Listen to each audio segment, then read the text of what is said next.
And that, I think, was the handle. That sense of inevitable victory over the forces of old and evil. Not in any mean or military sense. We didn't need that. Our energy would simply prevail. We had all the momentum. We were riding the crest of a high and beautiful wave. So now, less than 5 years later, you can go up on a steep hill and look west. And with the right kind of eyes, you can almost see the high water mark. That place where the wave finally broke and rolled back. You got me. I have no clue whatsoever. You saw it days ago. I saw it days ago. Days. Literal days ago. I think this movie would be taking place in the 70s, which is a lot about what this quote is all about. Was it a movie that you were a little upset with me for not Flabbergasted would be the word. which doesn't make sense, seeing as you also said that the first time you watched it you were like, oh yeah, I didn't necessarily love it my first time either. All right, it's Fear and Loathing in Las Vegas, and man, that there was a lot going on, and that was a lot of movie. That was more than I bargained for. I'm not even gonna lie on that movie. So yeah, I good was old like, Terry Gilliam. He can be a lot at first with his movies. So.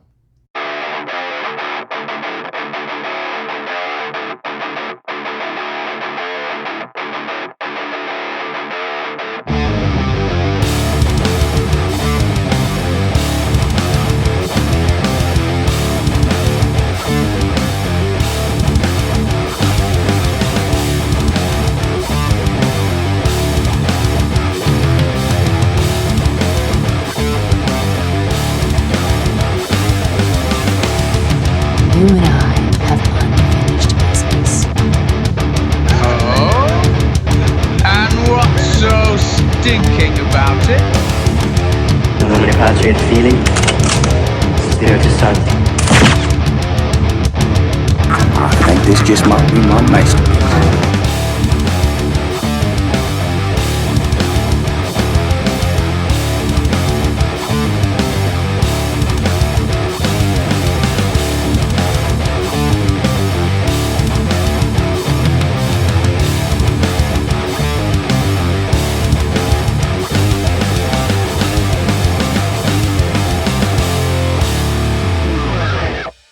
All right, welcome to Season 2, Episode 9 of the Average Joe's Movie Clubcast. This is Justin. and I'm Joey. And on this episode, I hope we got our Wi-Fi turned up because we are talking about some streaming service originals. We both happen to pick one from the granddaddy of them all, Netflix. We'll start out with one which is probably our newest release we've ever done on the show, with the Charlize Theron sci-fi action flick, The Old Guard. Then we're going to get a little schooling in the genre of blaxploitation as Eddie Murphy turns into the one and only Rudy Ray Moore for his biopic Dolemite Is My Name. I'm 40% Dolemite. And just a heads up, we do discuss our full thoughts on film, so if you've not seen a movie, just skip forward to avoid any spoilers, especially since these are both newer films. Yeah, for sure. And if you want to join the movie club, make sure to hit that subscribe button, leave us a comment, hit the bell for notification. We would love to hear from you. But first, we got to catch up. It's probably been about a month since we cast, right? Yeah, I think so. This is like the biggest delay I think we've had in season 2. Just I took a little trip, and then just some timing with work, with things coming out and being crazy, kind of delayed us another week. So that was 2 weeks that just kind of threw us off. But it gave me a lot of time to watch a bunch of extra movies. Actually watched a lot of movies since the last time. So look at that. Yeah, last episode, we had Adam here, so just the two of us. So we'll miss Adam, but it was great to have him on the show. Oh man, like honestly, like it was good having him on that episode, and I would have liked to hear him talk about one. Excuse me, I'd love to hear him talk about Dolomite. I think that would be Yeah, I need to would go have back and been see interesting. if he wrote a review on that one. I'll have to check. For sure. But yeah, back to your intro. Yeah, I think Old Guard is the newest movie we've done on a main feature. Like obviously we did Right. Once Upon a the Time in Hollywood, but that the was the bonus special. episode. Hmm. Yeah. So Is there any more Fear and Loathing talk in the show, or I mean it'll be you, brother, if you wanna go down that road. okay? I wasn't Um sure if you had it prepped, so I kind of left a few probably little gaps of silence there in the intro. Yeah, that was the quote. So like when I saw that movie in high school because my friend's like, "Whoa, I got a movie for you. This thing is a trip." And I think I only remember watching like half of that night. I think we were drinking a few and I got sick or something, and then I picked it up the next day. I was just didn't know what to think of it really. And then I remember picking up the Criterion in college before I even knew what a Criterion was. It wasn't until I read the book where it really clicked in about how that movie is all about like this era of like hippies, like being in control in the '60s and things like changing and times are changing. And Hunter S. Thompson's a very political writer. There's another version of that movie where he actually, his character that's played by Bill Murray actually meets Nixon, and I could go on and on and on. If you're interested in more of my thoughts on Fear and Loathing in Las Vegas, of course, check out my Letterboxd review. I also I talked about it for like 2 hours on the Criterion Creeps podcast one time, where I watched all the different Hunter S. Thompson documentaries. I watched Fear and Loathing in Las Vegas for the umpteenth time, and Buffalo 66. No, is it Buffalo 66? No, it's Where the Buffaloes Roam is like the original version of the Hunter S. Thompson Fear and Loathing story. So yeah, it's all there. Yeah, just Google that on YouTube. Yeah, I'll just leave it there.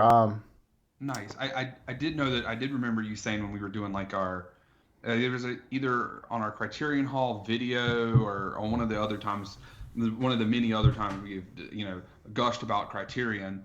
Hey, Criterion, if you're listening, sponsorship, something, anybody, that'd be nice. But Yeah. you talked about how it was your first one before you knew what it was. Mine actually, it was one of my blind buys back earlier the year when I did that big haul from the Arrow sale. So Right. and then it was in my 90s countdown to 1400, where I watched a bunch of 90s movies I had never seen. And how that came about was when I did 1,000, I watched it's a Kurosawa movie, and I'm blanking on the Hidden Fortress. And then Okay. every time I hit 1100, 1200, 1300, it was just the next, so that was the 50s, and then I did the 60s, and then I did the 70s and the 80s, and so the Oh, 90s was 1400. And I just did the whole countdown as 90s, and I actually went through a lot of like really really good movies that I had not seen uh, for this countdown, and I'm probably going to talk about a few of them here in a bit. So when we get to have you that, have you seen Brazil yet? I have not seen Brazil. Brazil, like I think Brazil and Fear and Loathing are Terry Gilliam's two best movies, and I mean other than like the Monty Python stuff, but yeah, it can get really spastic in there. But man, his visual style, like the way he did like fisheye lenses and stuff to actually like show the effects of each of those drugs, and on a very surface level, I mean it's this big druggy movie, but yeah, there's a lot of underlying context there too when you start looking into it. So. Yep. All right. So, yeah, what's been going on with you? You have anything interesting to talk about for what's new in life?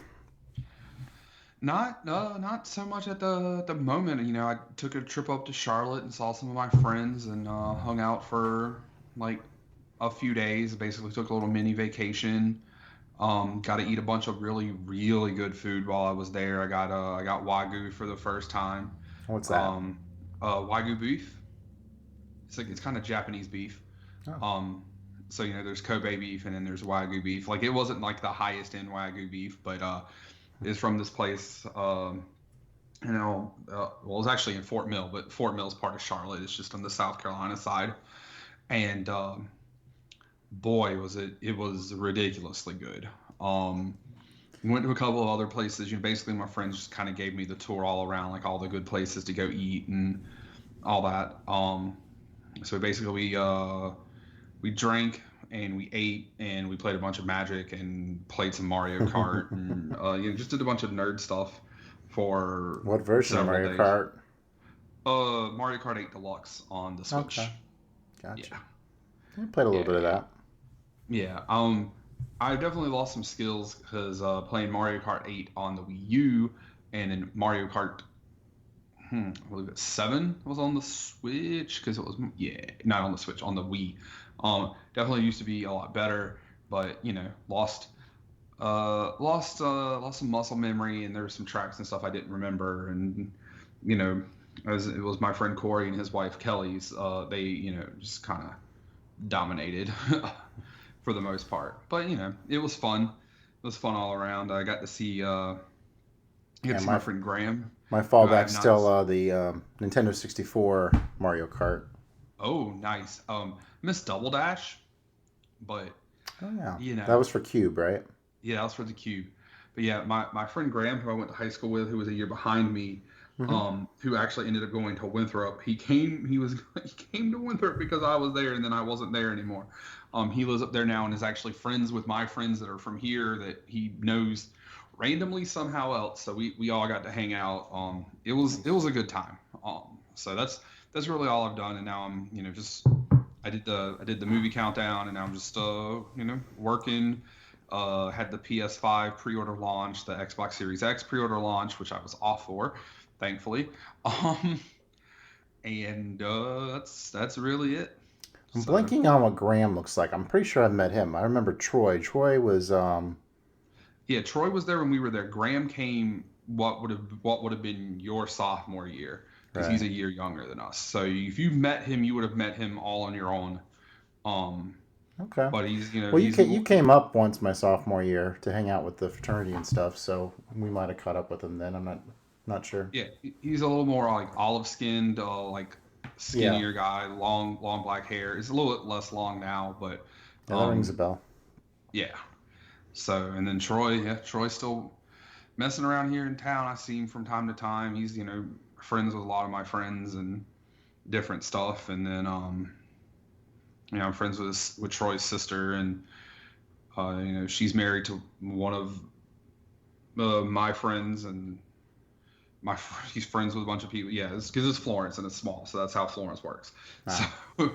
yeah, So yeah, I think since we started the show, my two oldest kids are in school, so that has me getting up at 6 o'clock every morning to take them and try to get first in line on drop off. So yeah, we try to get up there by 6:20, and then they gotta give him the old temperature check and drop him off, and then I go to the front of the school because like the elementary school's in the front and the intermediate's in the back, and like if you don't get in line like real quick for the intermediate, like you could be like hanging out into like the main road.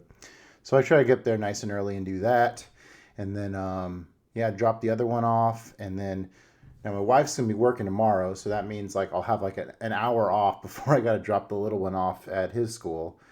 So it's quiet during the day, but man, I gotta get up early in order to get some of that done. And then work's changed a bunch. Like they kind of like restructured my job, and so I'm doing a lot more like administrative duties, which takes a lot more time. At first, like originally, I was a lot more like on the creative side with developing stuff, kind of at my own whatever pace I needed to develop it at. But now I'm like constantly replying to emails, so a little different. And then we got on Mondays and Tuesdays we got baseball. We're like triple booked. So basically, like the boys got signed up for baseball, but it looked like it might not happen. So then my wife freaked out and was like, "Oh, let's put them in soccer." And then baseball happened. So now we're dealing with soccer, baseball, and scouts. And I'm a scout leader and I'm a baseball coach. And I thought I was just going to be an assistant coach. That's how it felt the first week. But then I showed up this week and they're like, "Yeah, Justin, so what drills you want to run?" I'm like, I do what? And after a little bit of hesitation, I took the lead. Like I've been kind of helping coaching the kids teams for a couple of years now. So I kind of got the feel of it. I just had to get a little confidence and go for it. And yeah, hopefully I have some results on the field.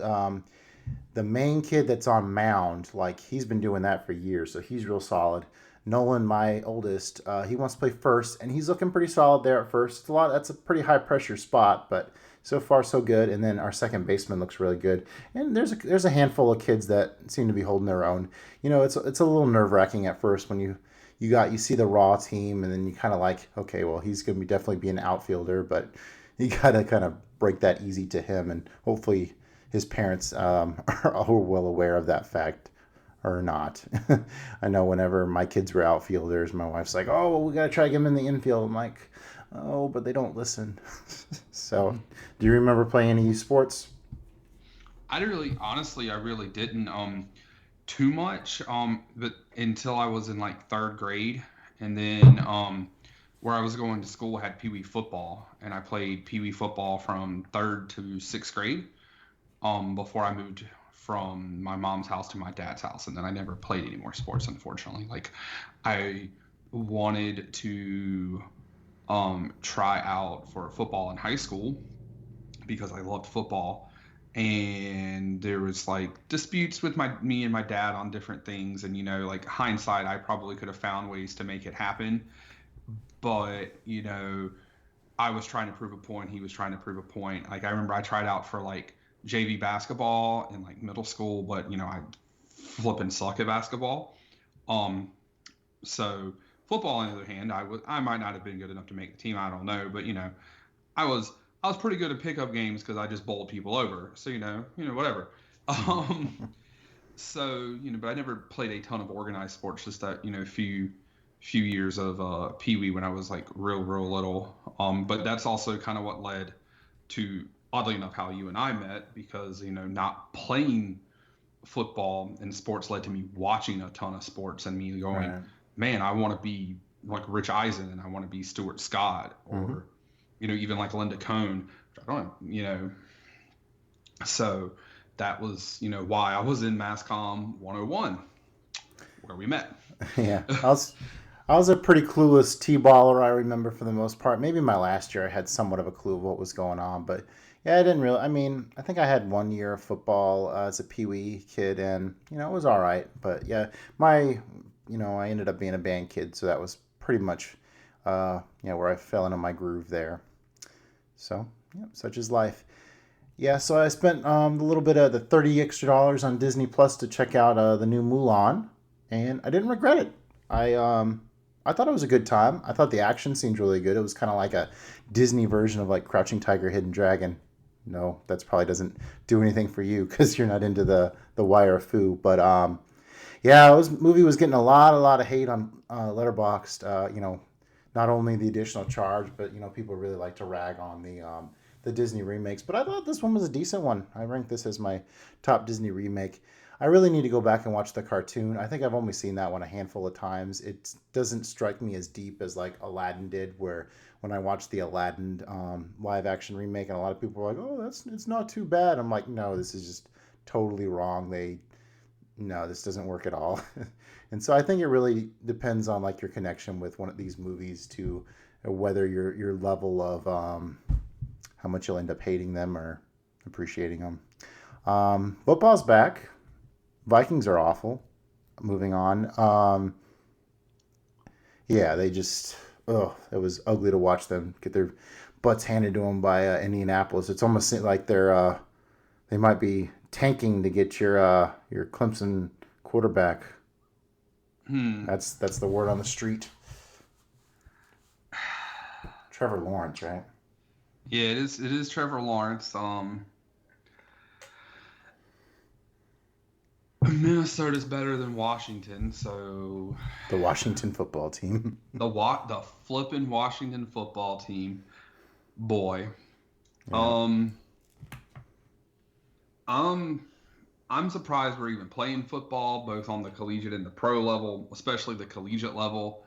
They're freaking kids, but hey, here it is. There's too much money to be lost. There's too much money to, these schools rely too much on their football contracts and their TV contracts to make money. So, here we are. But that's... Yeah, I was wondering about that because Clemson played with the Citadel, and usually that's like a fundraiser game. But like with the empty stands, like, I mean, how much of a fundraiser game really is it? So Yeah. Also, the fact that you pay Citadel to take that ass cutting. So, and now I don't even remember who they played in the first week. I honestly am not even really keeping up with it this year so far. But I mean, it's hard when you don't have the ability to watch. And I work every Saturday, mhm. 12 to 8. So I don't have any way to watch. So it's just. And then I think the SEC schools are coming back this weekend, so I'll see if the Gamecocks are terrible as well. They probably will be. And then, do you have any idea how the postseason? Oh, lay off it.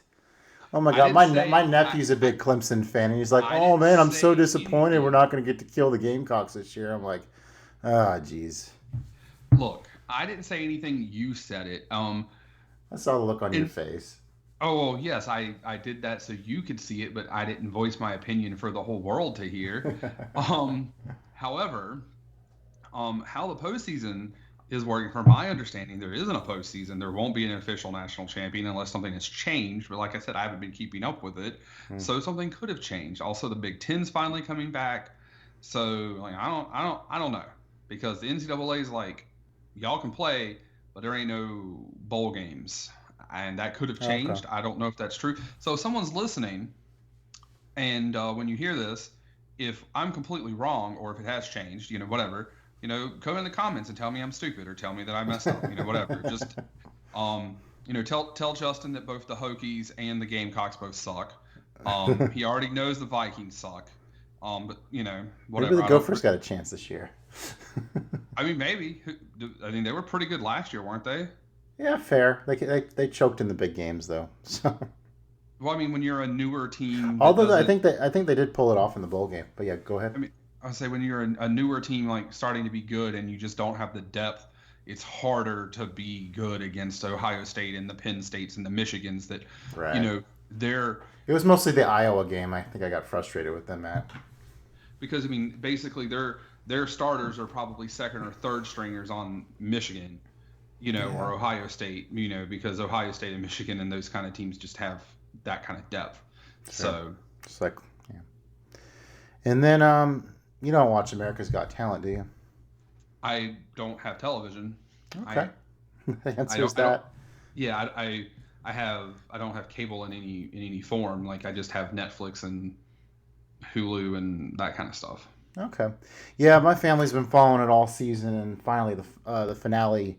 I mean, they've already announced the winner by now. I don't know who it is. So I'll check it out. Guess tomorrow, or probably in a couple days when the whole family watches it. But oh my gosh, I think they had 11 acts in the finale, and 9 of them were singers. I was just super annoyed that the whole competition has gone to singers. I always like it when a magician or a real cool dance troupe or something does something unique. But I mean, when it's all dancers, it's just this would be like American Idol, and I wouldn't be interested. So.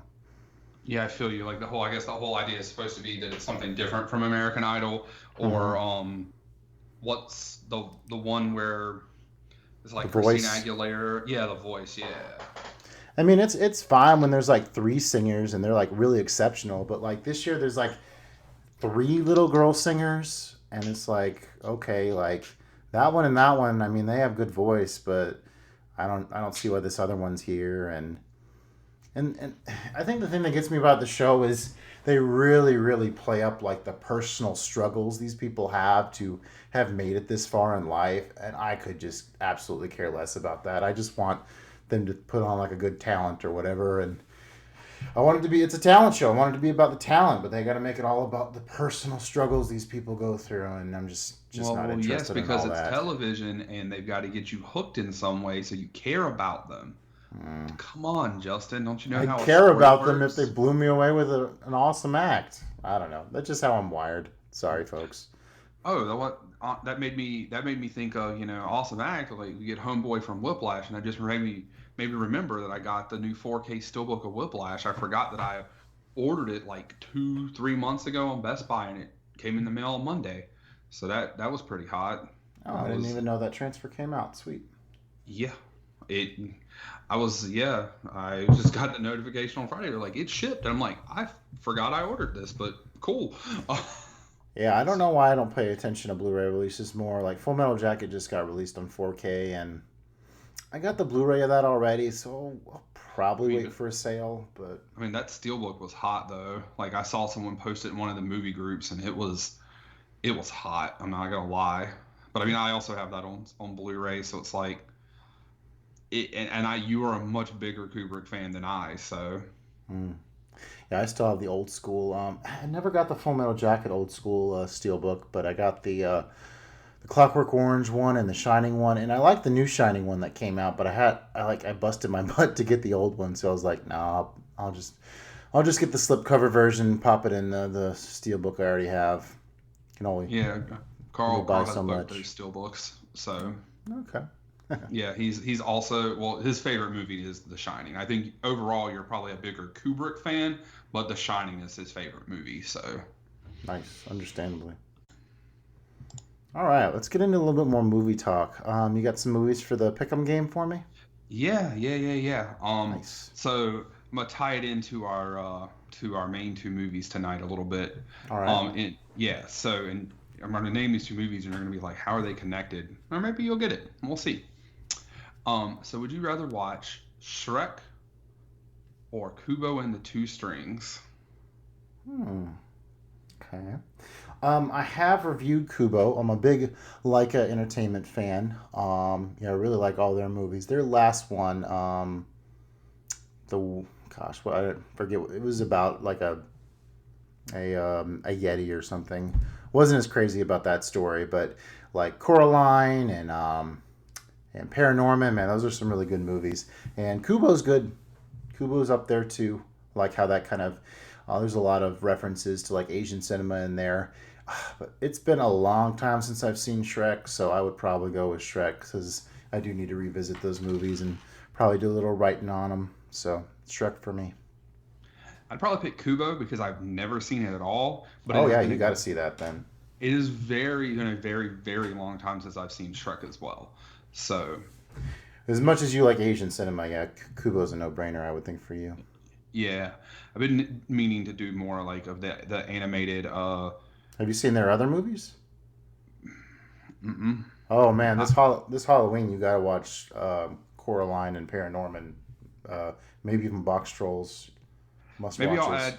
I've already got like a Halloween list made up, so maybe I'll add like Coraline to it. It's already like 27 movies or so. So, Okay.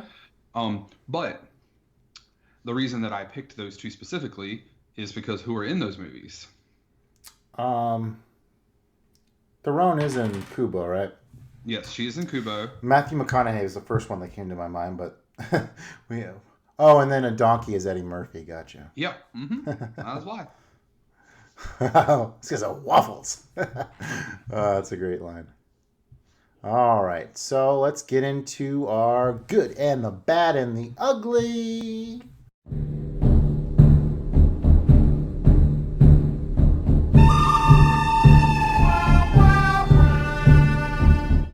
All right, so mine is one banana, two banana, three. I'm thinking about ending my Netflix subscription, and now that's how you do a reboot.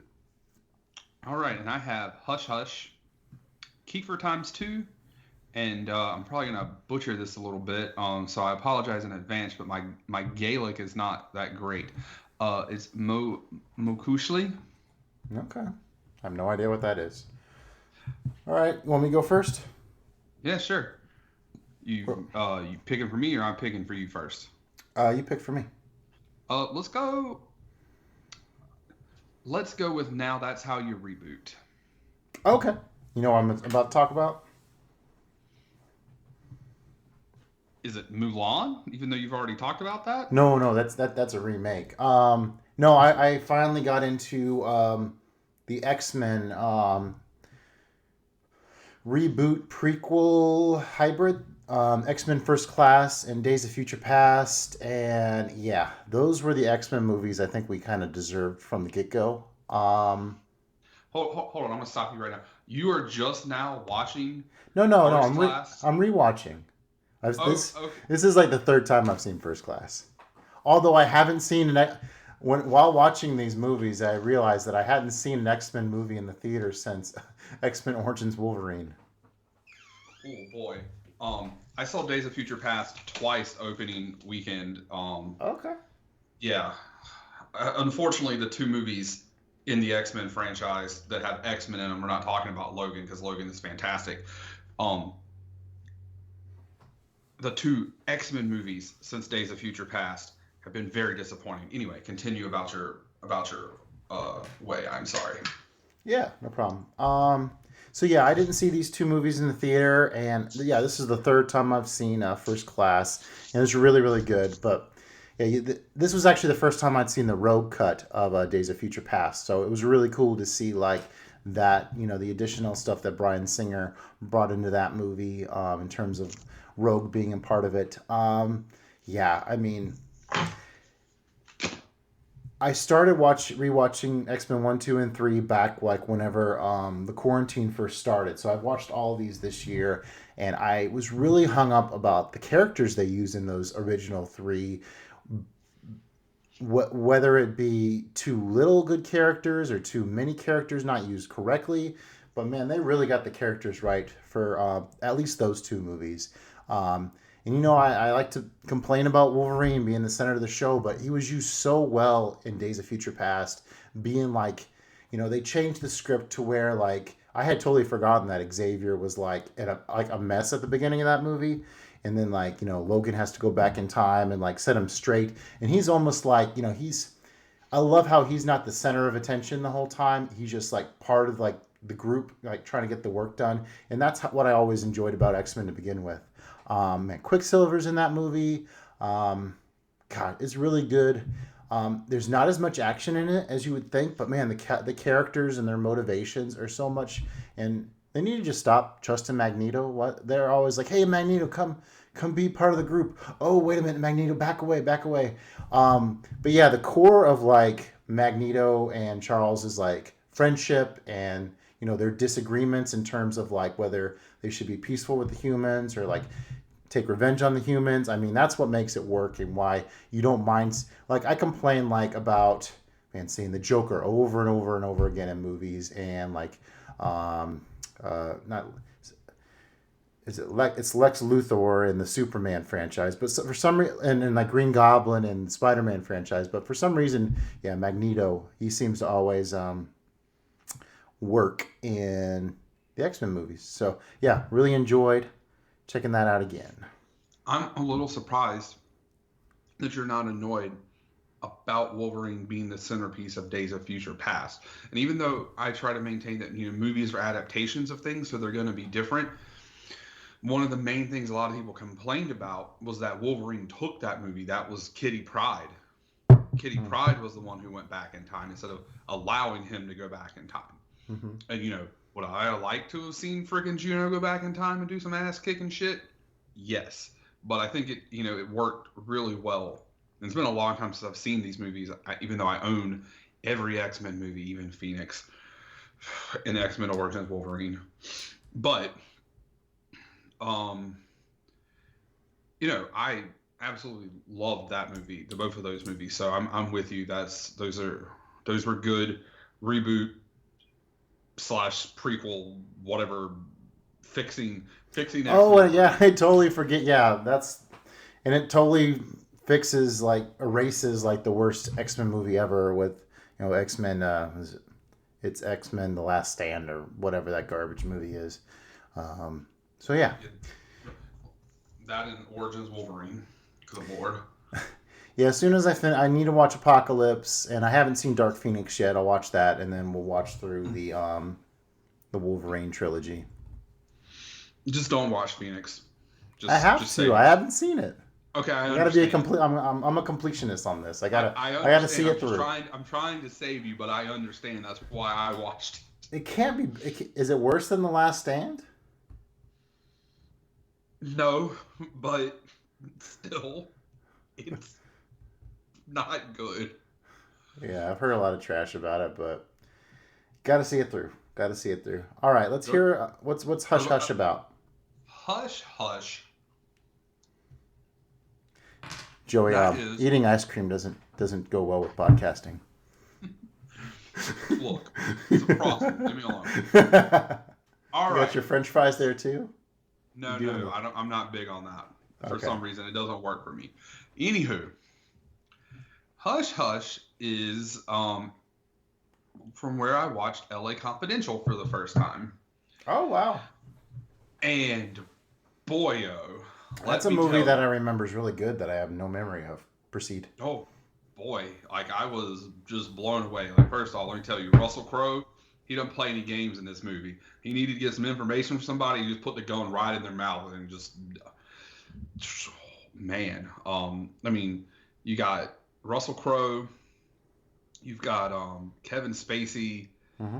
just man, like Basinger? Kim Basinger, yeah, no, just DeVito's in this movie. Like it's chock full of some stars. Russell had not been, he had not become Maximus Aurelius yet, but he was. Boy, this was Was that 1999? well, the LA Confidential was 97, Gladiator okay. was 99, Wow. or 2000. I think it was 2000. Okay. But I guess that yeah, movie is it was- considered a neo-noir. yeah, something like that. But it's it's a movie, police corruption, brutality, especially in Hollywood. People would go to any length to keep all of their secrets hidden, and because image was everything, and it ended up that the two cops who, and I don't remember who played the other cop, Guy Pearce. Oh, okay. Gosh, Yeah, it's been a they long time. they don't really like each other, but they end up working together to bring like this big corruption ring down and everything. And but yeah, it was so good. Like I was very surprised by how much I enjoyed it. So if you haven't seen this, I definitely recommend it. I will tell you that I went to go watch it on Netflix because it was on Netflix for 100 years, and then it wasn't. Huh. So why is the clue Hush Hush? because Danny DeVito, he's kind of like the narrator because he's the paper writer. He writes like Mm-hmm. the gossip news or whatever, Mhm. and he's like something. He would always end it with something hush hush. Mm. Like I'm telling you this, but hush hush, don't say anything about it, because he'd always have like the hot gossip he wasn't supposed to have. So Okay. everything was hush hush. Oh. Yeah. All right, where are we going next? We're going for you. 1 banana, 2 banana, 3. All right, so I finally got off my butt and watched the new Planet of the Apes trilogy, and yeah, it was pretty good. I think whenever everyone was talking it up big time, I was like, oh man, I'm not going to get on that hype train. So I stayed away, and I'm not sure why I did. And surprisingly, the first one was my favorite, the one that I'd actually seen before.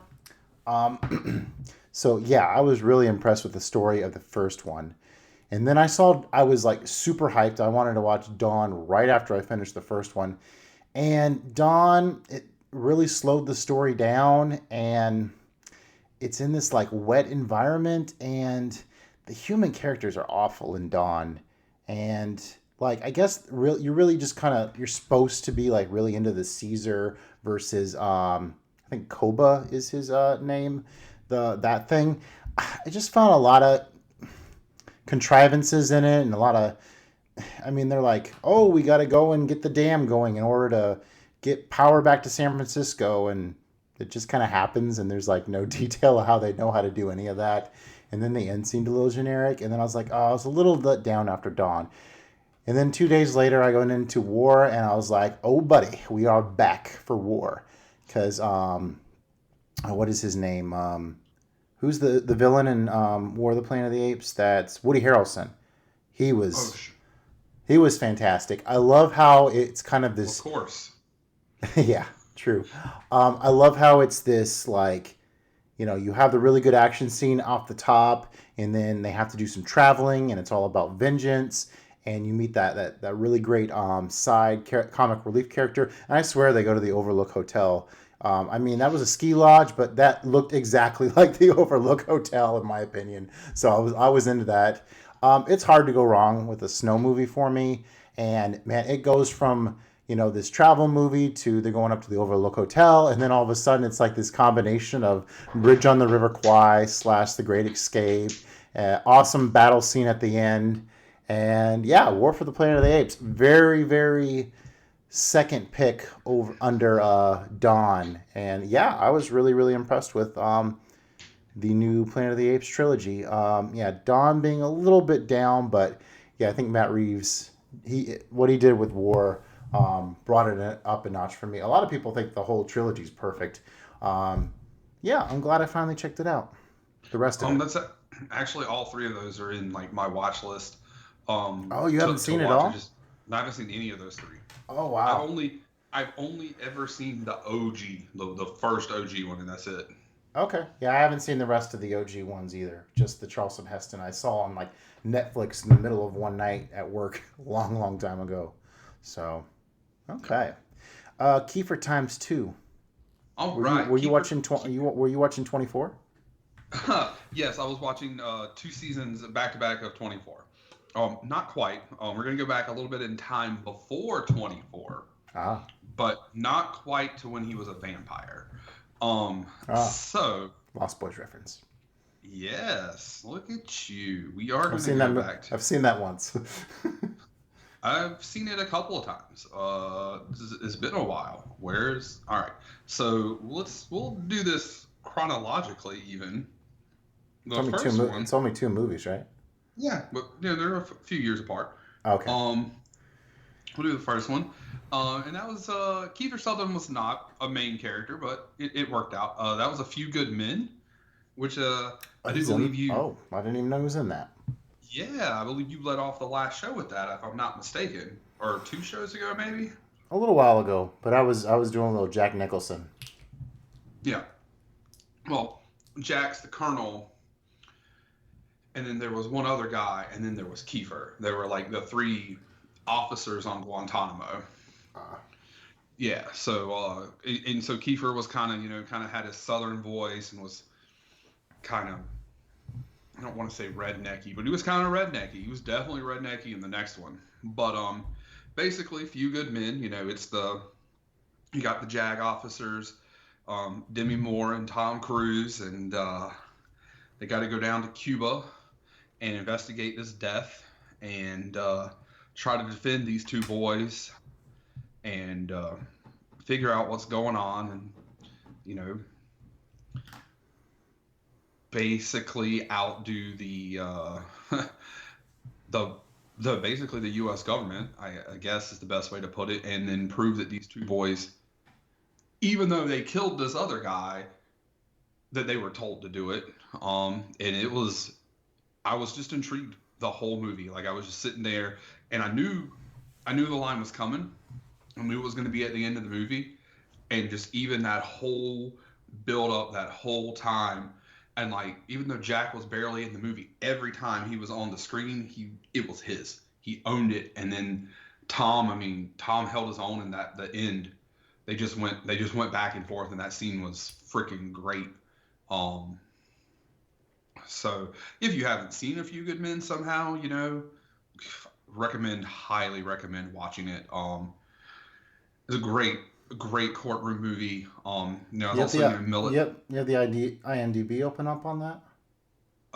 No, I have Letterboxd up. I have my review of it up. Who's the writer? Can you know who the writer was? Was that the writer? Writer of A Few Good Men. Aaron Sorkin. Oh, Sorkin wrote it. Okay. Yeah, Rob Reiner directed it, and Aaron Sorkin wrote it. That totally makes sense. I was thinking it was the other classic writer. Who am I thinking of? I'm thinking of David Mamet. I was wondering if that was one of his. Okay, cool. All right. And then number 2 with Mr. Kiefer Sutherland was a few years later. We'll go from 1992 to 1996, and we'll also go back to the courtroom with A Time to Kill. Oh, haven't seen that. Oh man, I highly recommend it. You got Sandy B, You got Sam Jackson, you got Matty Mack, you got Kevin Spacey, and then Kiefer Sutherland and Red Foreman. I can never remember his real name, but he's Red Foreman. And he was also in like RoboCop and some other stuff, but he's Red Foreman. Anyway, this one it's not military based. This one is in Mississippi, and you start off the movie and there's a couple of drunk redneck boys driving around in a big jacked up truck, rebel flag on it, all that good stuff, and they're driving around acting a fool. And then they see this young black girl, and they rape her and try to hang her. And the tree breaks. And then they get arrested. Well, the little girl, her daddy is Sam Jackson. Well, Sam Jackson, while they're going to their arraignment, shoots them with an M16 in the courthouse. And gets Matthew McConaughey to defend him. Kevin Spacey is the prosecutor. And they go back and forth. Matthew McConaughey's trying to get him a black man a fair trial in this Mississippi town, and that's pretty much kind of the basis of the movie. Then Kiefer Sutherland, the reason why it's Kiefer times two. Kiefer was related to one of the boys, and he's like, man, if the Klan was here, the Klan would go and kill that N-word. And so he goes and finds the Klan, who's led by Red Foreman. And then the Klan shows up, and then the Klan starts doing shenanigans. And Kiefer Sutherland's in the Klan, so yeah, like I said, redneck. And it's basically a very racially charged, movie and about racial equality and how black people in the judicial system don't get treated fairly. And that's how Matty Mack's big speech, his closing argument, he goes through this whole story of what happened, and it's real emotional. And then he's like, and now imagine if that girl was white. And yeah, no, I highly, if you haven't seen it, especially since you said you hadn't seen it, highly recommend it. It was great. I was thoroughly surprised by how much I enjoyed this one in my countdown to 1400. So, have you seen 12 Angry Men yet? No, but I really want to. Okay. So apparently I love courtroom dramas. Yeah, I really like a bunch of them too. It's been a long time since I've watched one. I think 12 Angry Men might have been the last one. Could have probably rewatched like My Cousin Vinny and Amistad's. That kind of, I was getting Amistad vibes with you describing the racial inequality with the courtroom. So yeah. Yeah. All right, so my last one, and this is a movie I kind of wish we were talking about big tonight because it is a streaming original. So my category is I'm thinking about ending my Netflix subscription, which is kind of a play on two movies. One movie I saw and I loved, and another movie that I didn't see and that I'm not really interested in seeing because of all the controversy around it, which I didn't watch Cuties. Did you hear about all this? Mm-hmm. Oh my goodness. So yeah, little girls twerk in the movie, having everybody cancel their Netflix subscriptions. Yeah, I wasn't going to touch that with a 20-foot pole. So oddly enough, this was brought up in my apartment about 4 hours ago now, considering how late it is here. But and I haven't watched it. I don't really have any desire to watch it, but seeing a lot of the groups that me and you are both in, I've seen a lot of reviews and people talk about how it's not there to glorify that, it's there to show how bad that kind of stuff is. But yeah, I became aware of it. A few people that I follow on Netflix or Facebook had mentioned it, and then I saw it was trending on Twitter. Yeah, that's probably the case. Anyways, the movie I want to talk about is I'm Thinking of Ending Things, the new Charlie Kaufman movie. Now, Charlie Kaufman was the writer of Being John Malkovich. I don't think you've seen any Charlie Kaufman movies. Have you seen Eternal Sunshine? Yeah, I've seen Eternal Sunshine. Okay, he wrote that, and yeah, so yeah, this is one of that movie yesterday. This is just all full circle. Nice.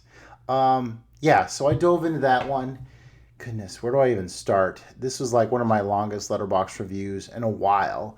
And what I really did with this was a lot of times, like, I'll be watching like YouTube videos, like with analysis and stuff on this. And I was just like, man, I just want to go into this movie and see it the way I want to see it. And this is really the perfect movie to come in with that approach because, like, I mean, it's the story of this guy taking his girlfriend to meet his parents, and things get really surreal from there.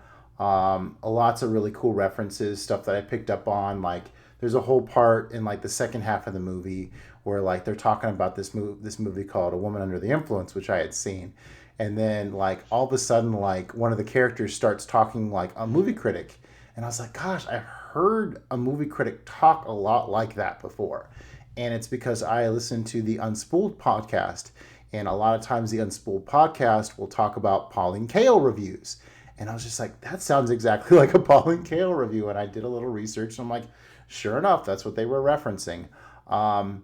It's a lot like a Mulholland Drive to where like it's built layer upon layer where all these different pieces connect. And like I was not familiar with the source novel at all, which I think it's a lot more deliberate in the fact that there's a suicide element. But for some reason, that really never crossed my mind while watching it.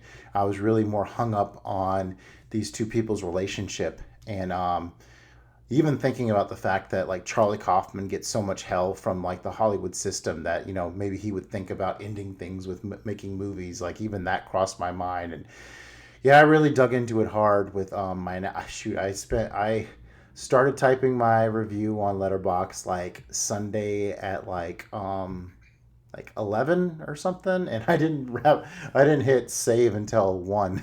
So I was all in it trying to give it my all with whatever interpretation, and I got a few things wrong, but at the same time I'm glad that that was the way I saw it.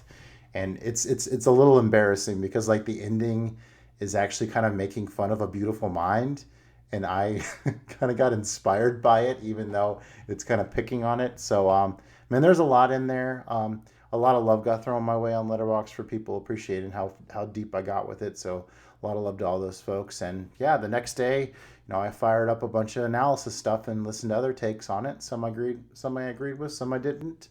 And yeah, it's cool to see it from all sides. And eventually I'll watch it again and I'll just sit back and chill and take it in. And yeah, that's the beauty of how overboard I get with my Letterboxd reviews. So like whenever I put it all out there, exactly what I think about it, and then I can rewatch it and relax and not have to worry about doing that again. That's a nice leisure that I enjoy. I think you should watch it. Yeah, I mean, for sure. Although it's like Mulholland Drive, and I'm like, It gets a little weird. It gets a lot. It comes to a point toward the end, and you're like, "What's going on?" And then you have to like pause, and you take a step back and be like, "All right, what could this possibly mean?" I love doing that. I think it's hit and miss with you. So, I mean, it just depends on what it is. So it just depends. Yeah, there's a bit of a relationship element. I know you enjoy movies like that sometimes. So yeah, maybe. I mean, I keep wanting to say Her, but Her was directed by another guy who worked with Kaufman in the past. Spike Jones. Yeah, Spike Jones. Yeah. Her was really good. All right, so Moo Keishley. Yeah, Moo Keishley. I feel like you're gonna know what this is once I say it, or maybe you won't, because I never saw this until last night, and this is a big movie. So this is a $1 Million Baby. I saw it in the theater. Yeah, I haven't seen it since then. I like The Aviator better. I still haven't seen that either, which I want to. So anywho, how I ended up watching $1 Million Baby after watching both the podcast movies yesterday is me and Carl did this thing where we bought these dry erase cards, and we bought 48 of them, and we each wrote 24 movies, and we shuffle them and pick. And that was the one that got picked, was $1 Million Baby. So, and it oddly ended up working out because I was in when I was buying stuff before to go on my trip, I was in CVS, and at the checkout they had a box of movies, and they had on Blu-ray. It was like Eastwood Essentials, and it was 4 Eastwood directed movies on Blu-ray for $9. And I was like, well, I have to buy this. Um, and so Million Dollar Baby was in there, Get and I off knew my lawn. that one is not in there. Oh, wow. It's Mystic River, Letters for Iwo Jima, A Million Dollar Baby, and Unforgiven, Okay. which I already had Unforgiven, but whatever. This was a Blu-ray set or a DVD set? It was a Blu-ray set Oh, for okay. for $9 Sweet. for 4 movies for $9. It's like new. I'm like, this is crazy. But anyway, the Mo Kushli, and I apologize again to anybody who watched this, who knows how to enunciate Gaelic. I should as Irish as I am, but hey, um, it is what he put on. It's what, and I say he, Clint Eastwood put on Maggie Fitzgerald's robe as she was starting to tour around Europe after they had kind of made their way through all of the American girls. And she was just kind of crushing everybody. And then they get to the he finally reveals it at the end of the movie, at the freaking heart-wrenching end of this movie. And I knew it was going to be a heart-wrenching movie. It just wasn't. It was different in the way that I was expecting. So spoilers here. I thought that she was gonna die. I thought Hilary Swank was gonna die. But I thought she was gonna die. Like either she was gonna, it was gonna be up and coming and get into a fight she couldn't handle, or whatever, and just gonna get her, her brain beaten essentially. Oh, so you're talking about before she's paralyzed? Yeah. And I did not realize that, this was, and then, so they showed she turned down the fight against, he turns down the fight against the German champ, who's the welterweight champ of the world, and, dirty fighter and all that. I'm like, okay, so the dirty fighter is going to kill her. That was kind of my thought. And then, boy, sucker punches her, she falls, lands on the stool, paralyzed. Has to lose her leg, ask Clint Eastwood to kill her, and I'm just like, boy, that was kind of a movie. That was something, a movie that rips your soul out. But what that is how they describe it in the movie is my darling, my blood. It's literally my pulse, but it's my darling, my blood.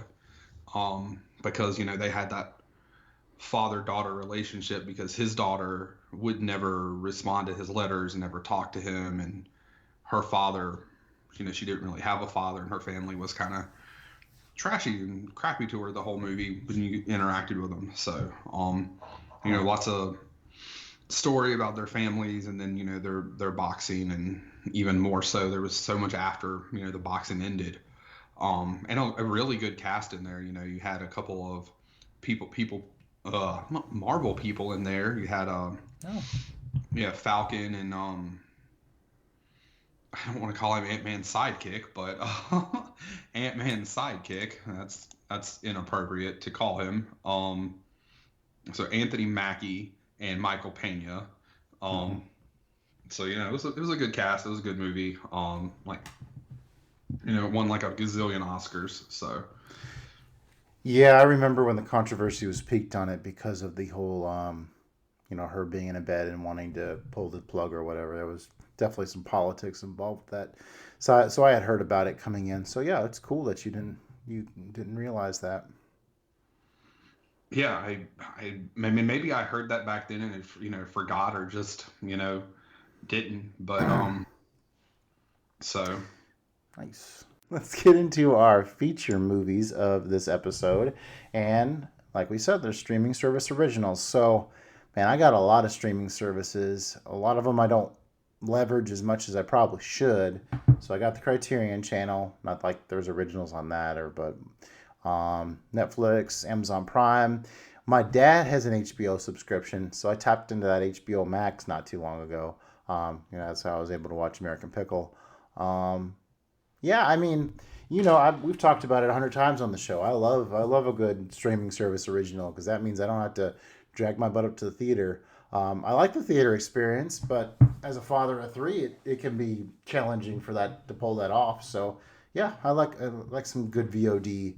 Um, and like the movie we're gonna talk later on, like man, it doesn't feel like a Netflix direct to home video at all or a movie at all. But I mean, sometimes they're not. I mean, this Charlie Kaufman movie that went straight to Netflix, and that's a real high quality cinema. And I mean, I really appreciate that Netflix is throwing money at like artists. Like, I mean, you got the Scorsese film last year with The Irishman, and Roma came out from Corone, and yeah, they're our two, or even the Coen brothers and the Ballad of Buster Scruggs. I mean, it's really great that these high octane filmmakers that don't necessarily make all the money in the world can make the movies they want, and it's going to hit exactly the audience it needs to hit on these streaming platforms.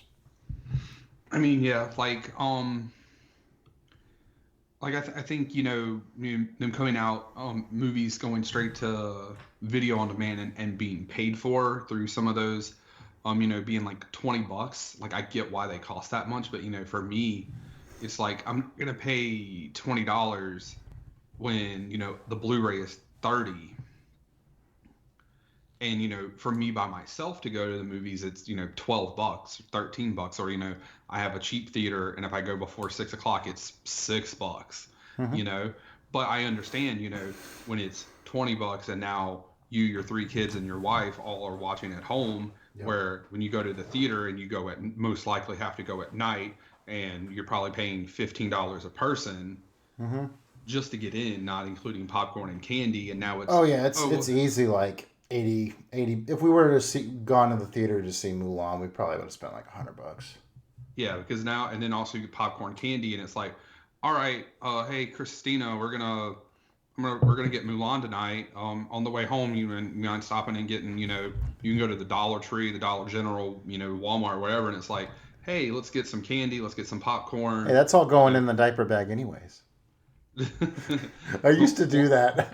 I went to go see Spider-Verse. I think I put a whole like 12-pack of Mountain Dew in the damn diaper bag and went to see Spider-Verse. Bro, I'm not even gonna lie.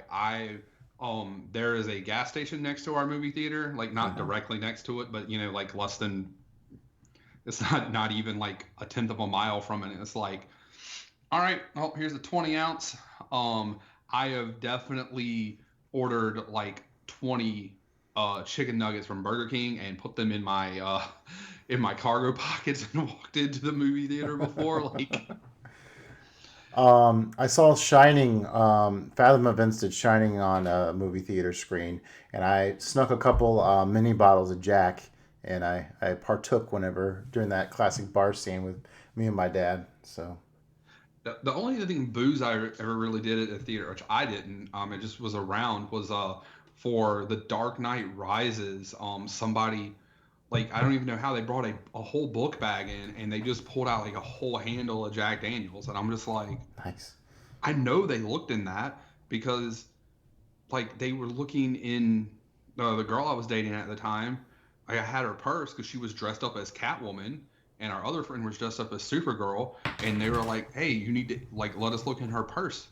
And I'm like, what the fuck? It was like, okay, yeah, sure, whatever. So I know they had to look into, and I mean, unless he knew someone, but whatever.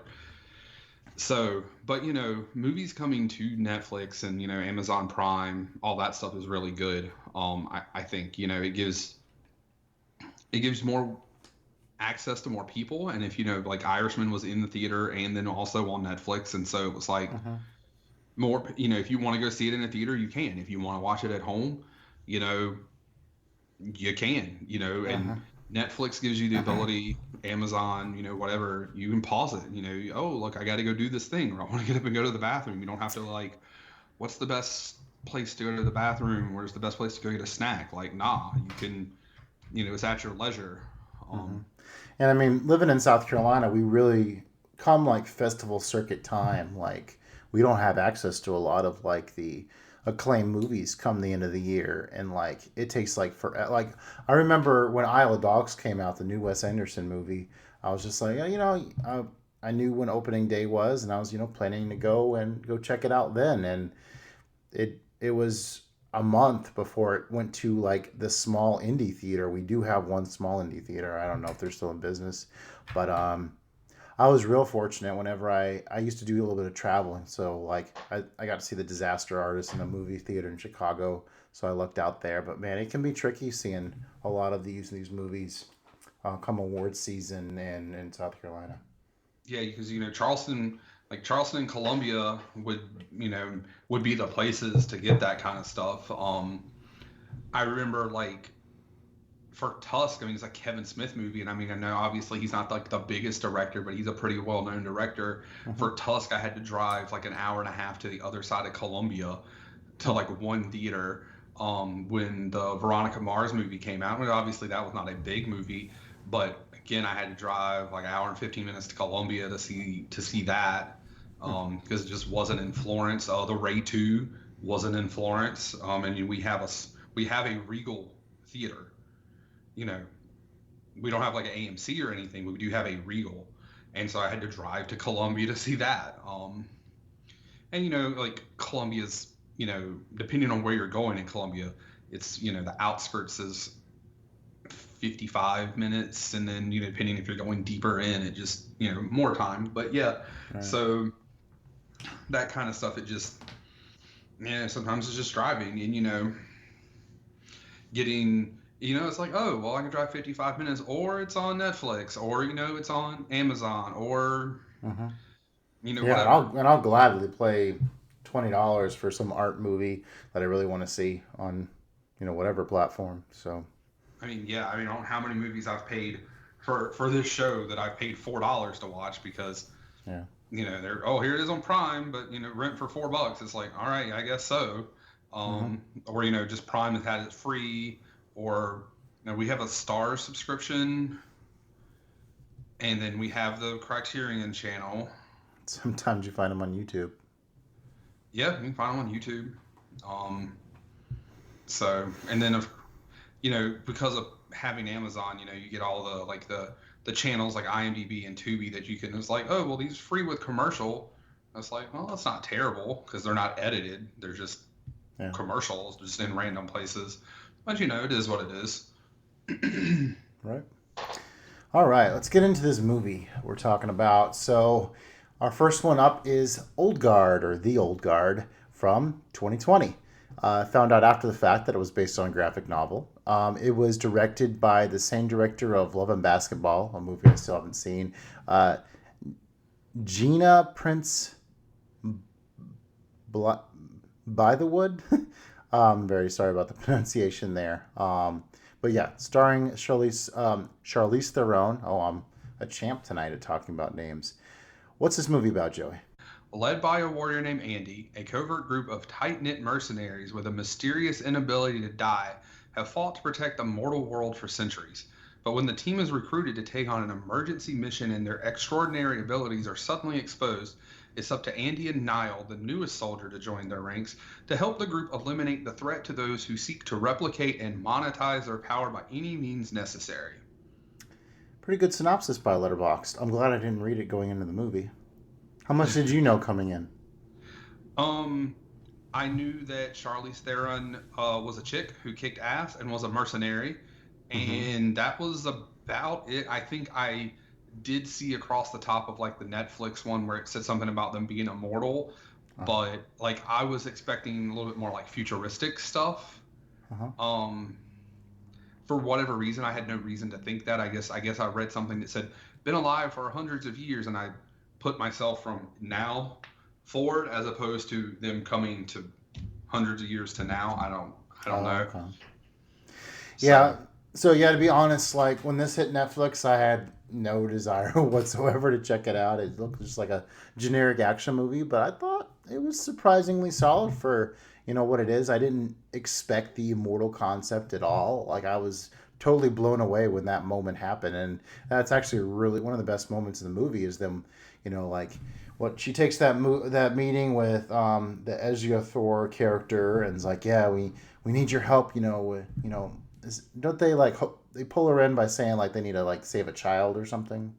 Yeah, well, yeah, they hook him in because it was like a whole school of Sudanese Right. school children had been kidnapped by like the militia or whatever. Um, Although them like walking up to like wherever this compound was pretty leisurely. But yeah, whenever they come into this room and it's an ambush and they're gunned down, man, that was a pretty solid moment. And then you get the scene of like I think like their wounds healing up and maybe a bullet popping out of them or whatever. I'm like, oh, okay, wasn't expecting that at all. So yeah, I'm glad I went into this totally cold. um, I had heard about it like a couple months ago when it first came out. And it because of Extraction earlier this year got really big as like the big action movie to get released on Netflix, and then it kind of died down. And it was like, oh, the old guard's like the new hotness, and um, but I didn't know like a ton about it. I didn't know any of the plot points. I just like I said, I knew that they were immortals, but I didn't know anything else about it. Gotcha. So Yeah, I enjoyed all the action. It kind of had that very quick, violent suddenness to it, and I thought it was put together really well. You could really kind of follow what was going on with the action. My contrast with that would be the fact that I recently watched World War Z, and man, the action in World War Z is just all over the place. I mean, it's just like shaky cam, darkness, like what the heck is going on? Oh, we want to keep this movie PG-13, so we gotta keep all that at bay. So I thought this loud and proud rated R movie. I heard some comparisons to John Wick. I've only seen the first John Wick, but maybe you can speak better to that. um, I would say maybe like Atomic Blonde would be closer to John Wick if we're talking about like Charlize movies. But I mean, it has definitely got some violence and it's definitely got some gunplay. I could see where some people would say that. But I definitely think that John Wick in its spots with its action is much more intense and fast paced. And there's nothing against the movie or the action or anything in this because especially that one scene in the church where Charlize just takes out the whole team by herself. But and maybe that one scene, honestly, you know what? Now that someone said, you bring that up, that one scene does have a little bit of John Wick esqueness to it. But Charlize is a badass, and her character in this movie was definitely like queen badass. Gosh, I can't believe how long it's been since Aeon Flux came out. I mean, she's been in these action movie roles for a long time. Well, yeah, like she did Aeon Flux, and then she kind of chilled out for a while, and then all of a sudden it's like, well, here's Furiosa, here's Atomic Blonde, here's the Old Guard. It's like, all right, yeah, go on with your bad self. I still need to see Monster, but that's neither Oh my here nor gosh, that's there. been on my watch list forever. Yeah, and so we're introduced to Kiki Lane's character, Nile, who is a Marine. And I feel really weird saying this. So, like, yeah, so the old guards, they take care of business and, they're off for, like, recuperating or whatever. And so then we check out this new girl, Nile. Um, so she's in, like, a whole, like, patrol of Marines or a platoon of Marines. I don't know what they're called. But they're all female, like, doing this little, like, checking out this house or whatever. Did that feel off to you? That seemed a little forced. No, I think it was because one of the women, one of the Afghani women said there were no men here, and if I'm not mistaken, if I'm not mistaken, their culture isn't allowed to talk to strange men, so the women would be able to talk to the women Marines. They wouldn't be able to talk to male Marines. No. Was I think the what they were going for there. Wow. Yeah, I had no idea there. I just saw a group full of Marine women. I'm like, oh, that's cool, but kind of odd. Yeah, but one of the characters did say when she was like when they had the woman translating or whatever, she was like, "There are no men here," and then I do remember pointed to that. the door. Yeah, which is what led to the scene where she ends up getting Her throat slashed. yeah, her throat slashed. Yep, and then we find out that she's immortal, and she didn't know it. Now, this is an interesting talking point. So, I read in from the like when I'm first watching this movie, I'm like, so she's been immortal her whole life, but has never realized it. But as the movie went on, it seemed like so Charlize Theron's character Andy, it seemed like her like immortalness like transferred over to Niall. I mean, yeah, I guess it will. It either transferred or they can only have so many at one time, and so Charlize's ended, and as hers ended, it went to Nile because as you went through the movie, it was like eventually you stop healing and you can die. Mm-hmm. Um, After a long ass time. yeah, after a long ass time, or how many, or maybe it's so many Okay. times you die or whatever. They don't really go into that. They just basically, after a while, you stop healing. And as Charlize is so old that she was once worshipped as a god, and you had the other two who were alive during the Crusade, and she is older than them. But yeah, it was a nice touch. The fact, I guess they're like on a train or something, and they all have like a dream about like Niall's presence, and so they go to scope her out. Her fellow female Marines are freaking out the fact that she survived this throat slashing, and so Theron shows up just in the nick of time to get her out of there, and being told that or finding out that you can be shot in the head and come right back to life. I guess that would be pretty jarring. Yeah, yeah. Or and then she Especially didn't for a even want to jarhead. accept- Yeah, haha. He'll be here all weeks, folks. Tip your waiters. But she didn't even want to accept that. She was like, it was a blank, and you drugged me. It wasn't until like they were in the fight on the airplane, and she broke her arm and her leg, and then like almost immediately healed and like watched the bones heal back into her arm, and she was like, oh my god. So. Yeah, Andy, she starts chugging some vodka, and then she signals to the pilot by speaking in Russian to like duck or whatever. So like, I forgot how that all played out. Didn't like. She told him to play dead. Oh right. But I guess like I don't know if she still fired the gun, so.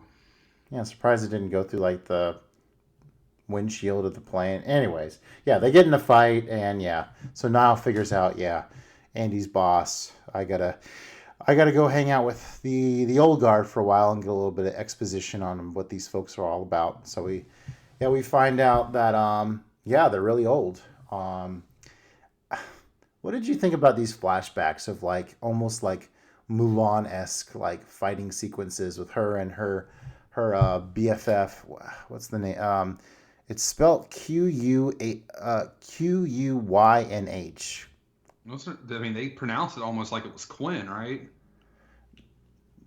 It's been a few days since I watched it, so I think it's a little fresher in your mind. I think it was pronounced Quinn, or if it wasn't Quinn, it was pretty close to Quinn.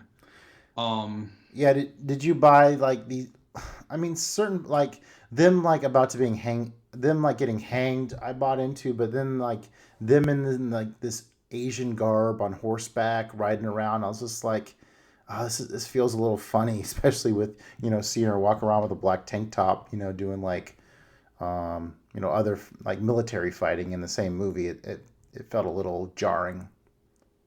Well, I mean, I think that was kind of the idea, was that she's been around, like after they said yeah. She's this old, and then they show her in different points in time throughout history.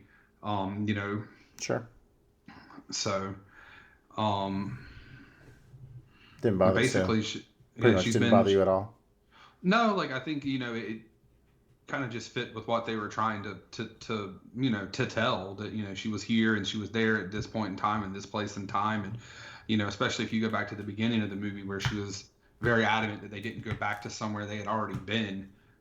So she probably was trying to be very nomadic, and just move from place to place. Sure, but yeah, that was a pretty hardcore scene whenever they locked her, because they split them apart because like they feel like they're witches or whatever, and their power is stronger together. So they lock her friend Quinn up in that metal coffin to drown over and over again on the bottom of the ocean. That was pretty badass. Yeah, that's brutal, and that led to you find out that they searched for a long time, and then eventually, like they searched for like 500 years or something, and eventually they just gave up because, I mean, I guess after a half a,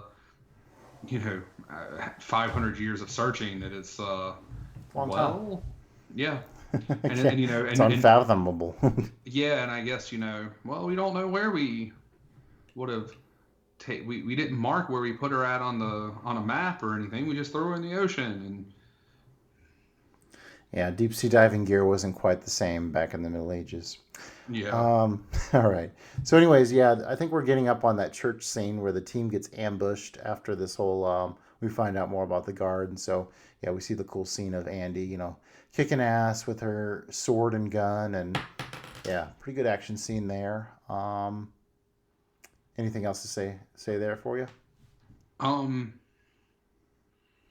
I think that's also where Niall realized that Andy could have like just beat the freaking brakes off of her in the airplane and like didn't. Oh, okay. Because yeah, she walked through and was just like, oh, Andy did all of this. She really could have just messed my world up on that airplane. I was listening to a few comments online about this a few hours ago, and a lot of people brought up Highlander, which I haven't seen. So, have you seen Highlander? I haven't seen any of the Highlanders. I mean, obviously, Okay. they're going to be only one, and every time you kill one, they all get stronger. But Mhm. I don't know anything else really about Highlander. So Okay.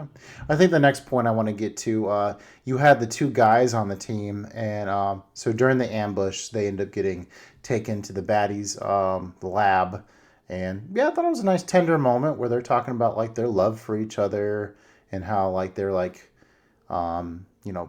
brushing off like the soldiers' mockery, and we find out they're a couple. So I thought that was kind of a cool moment. I mean, you knew they were a couple before that, like they were sleeping in the same bed and stuff. But yes, I guess I missed that part.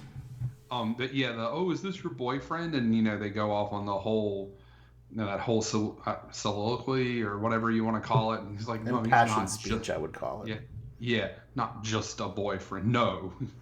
But yeah, that was and then they get to I remember at that point, they stop the truck, and they've like beat down all the guards with their arms tied, and there's like, we're gonna put these guys on a plane. I'd be like, you know what? I'm not getting on a plane with these guys because they can kick all of our asses with their arms tied behind their back, and they can't die, and we're gonna get in a plane. No thanks. I'll pass. All right, so let's get into the bad guys here. So you have Ejiofor, who is essentially like, he's always been very fascinated by the old guard, and so he's tracked their movements over the centuries. And I guess didn't his wife like die of some condition? So he's hopeful that like by working with this like pharmaceutical prick guy, that they'll like harness something from these people that'll like help humanity. So there's that whole part. So I kind of wanted to hit on here the fact that there's criticism about like the pharmaceutical guy being essentially like a mustache twirling villain kind of type, and that archetype has never really bothered me. I know a lot of people just thrive on like the sympathetic villain being like what you should always strive for, and those are nice, but it's not a must for me. I mean, a villain is a villain, and I mean, essentially, at the end of the day, it's about what the hero does to take out the villain for me. Well, I mean, I think in this movie you kind of get both, because you get Ejiofor, and he's trying to do this thing that's going to be good for all of humanity. He's doing it for actual science. Like he's saying, like, these guys, how long are we going to keep them here for? You've got their samples, let them go. You don't have to treat them like this, and he wants it for the actual science part of it. And the pharma guy is like thinking about all the money he can make, thinking about all the awards. Hey, I can't let the competition get them, et cetera, et cetera, et cetera. To them, they're just lab mice. Yeah, which makes them easily despicable, and that's So, and Ejiofor, sorry for that butchering there. Like yeah, the thing that he did was, setting the trap originally and everything was a despicable thing, but like his intentions for what he was trying to do are fueled by grief and pain, and he's trying to do something that overall is good for humanity for the sake of it being good. Whereas the pharma guy is using, yeah, I'm doing it for the sake of humanity while I line my fucking pockets. And that's, so you kind of get both sides with, Yeah. with that tag team there. So That's a good point. Um, and then, like, despite them being immortal, where, like, yeah, a lot of people get concerned about, like, the stakes of an action movie. Like, if somebody's, like, too powerful, like a Captain Marvel type, like, oh, if they're too powerful, then why am I supposed to care? And so I guess this movie gives it to you in the sense that, with them being captured, they get tortured. And so there's some stakes there. Yeah, there's all these, like, constructs of an action movie that, people, a lot of movie audiences like say that need to be in there in order to make it legit or not. And I don't subscribe to them per se, but I just kind of wanted to bring them into the conversation just to give some context. well, I mean, and we get the stakes a little bit more once, after that scene in the church, because Oh, as with the realm badass losing as, her power. yeah, if, she loses her immortality, and then she ends up shot in the gut or stabbed in the gut. She's stitched up in the gut. Oh, Yeah, and then yeah, they have that really human moment of her going to the pharmacy and the lady being like, "I got you," and helping her out. yeah. Oh, she was shot in the gut because Booker betrayed her, and you come to find out he had betrayed all of them because he was like, That well, was a crazy scene where they come up and like his guts are all hanging out or whatever. yeah. Oh, how that It's like, came to be. oh, if he finds a way to replicate it, he can find a way to end it. And it's like, and then his whole reasoning was because he'd been alone since 1812, and it's like, well, Charlize Theron's been alone for hundreds of years. Like, y'all are all together. Like, y'all, yeah, those two are a couple, but like y'all have each other. Like, I get it. You're alone romantically, but you don't like fucking betray your people for that. Um, Flicking back through it, I noticed the scene where, like, I guess her boo was one of the immortals at one point, and he died. Um, I think Quinn's her boo, BT no, Dubs. no, no, there was another guy Yeah, but I don't. I think that they that was just. I think that guy. I think Quinn's her boo. I Oh, think okay. I could be wrong, Huh. but I think thought the other that- guy was just Uh-huh. was their friend. Oh, I thought that was like her husband or something. My. No, Hmm. no, I think she was with Quinn, but Okay. I could have taken that the wrong way. I don't think it was ever like stated either way. I think it was just. That person dying was really underplayed, I think. Looking back at it, I mean, it's been a couple days, so I'm trying to piece it all together in my head, but all right. Anyways, flashing forward a little bit, we get the whole scene when Niall is talking with Booker, and Booker's like, man, this life is like, it's not ideal. I mean, you got to deal with the fact that your loved ones are going to die, and you're going to go on and on and on. So we kind of get a sense that, he's really over being part of the guard at that point.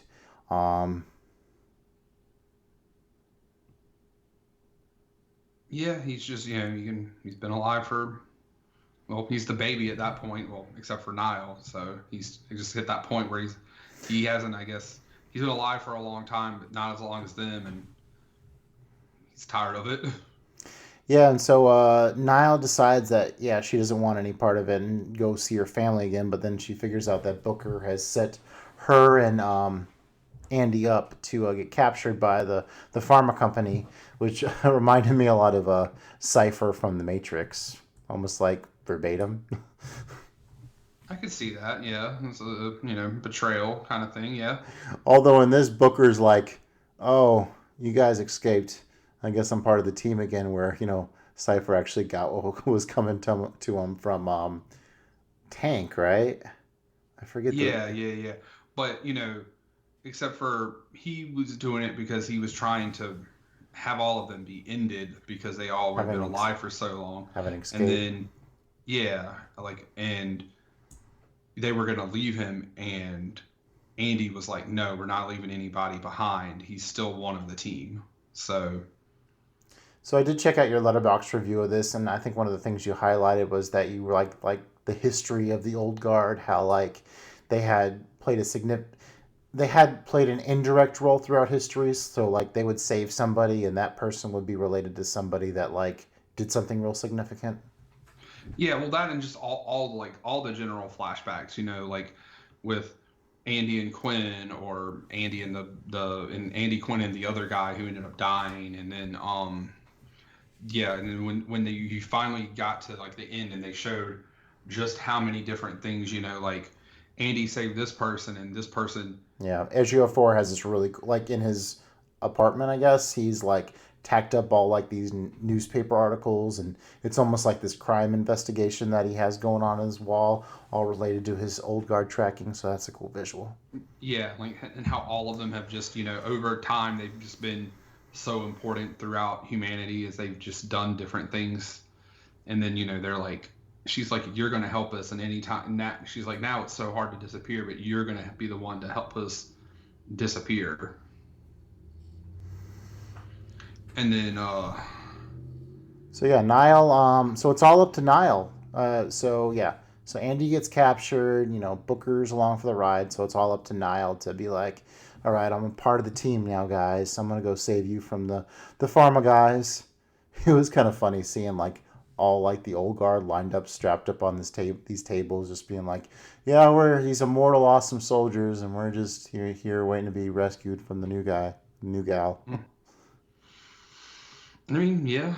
Then you got, the ultimate ombre. She's all messed up and losing her powers, and Mm-hmm. but she still knew how to kick ass when it mattered. She blocked a bullet with an axe. That was pretty cool.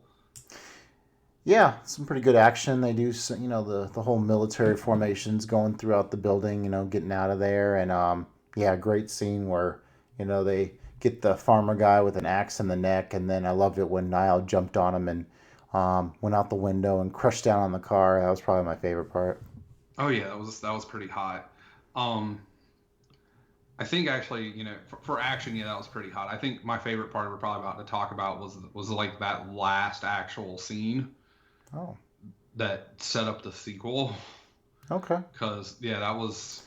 Yeah, so Ezio 4, basically they go back to him and they're like, yeah, we'll work with you or whatever. You just don't tell us what to do. And yeah, he's going to be like, basically they're Charlie to their angels, right?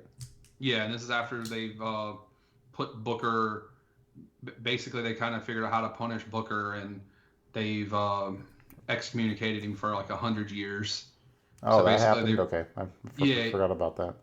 yeah, they were gonna meet him in the same place in 100 years, which, at that point, Andy had accepted that she was gonna be dead, because she wasn't immortal anymore, Right. and because she was like, they will meet you here, and like she was like, Niall was gonna let you off with an apology, and he was like, well, I hoped for less, but I expected more, and then you fast forward, they're like 6 months later, and you see Niall walking up some stairs. Not Niall, I'm sorry, Booker, Hmm.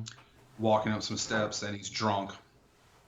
And he comes into his room, and there's a woman in his room. And it's Yep. not Niall. This And is it's like not a, Andy. I wouldn't call it a mid-credit scene. It's like a 10% in credit scene, maybe. Yeah, I guess so. Yeah, I thought it was before all of the credits, but yeah. And then, boom, who is it? Quinn. Nice to meet you, Booker. Or nice to make your acquaintance, or something of that nature. And then, Hmm. so, definitely set up to have another one. Yeah. And why not? It's on Netflix. I mean, yeah. I mean, and you're gonna do it, in another 6 months. You set it up to where it's 6 months or to a year after that. So you get Charlize Theron back. She's still not dead. She's the only person you really got to pay a lot of money. So, and it did pretty well from my understanding. It got a lot of watches. Okay.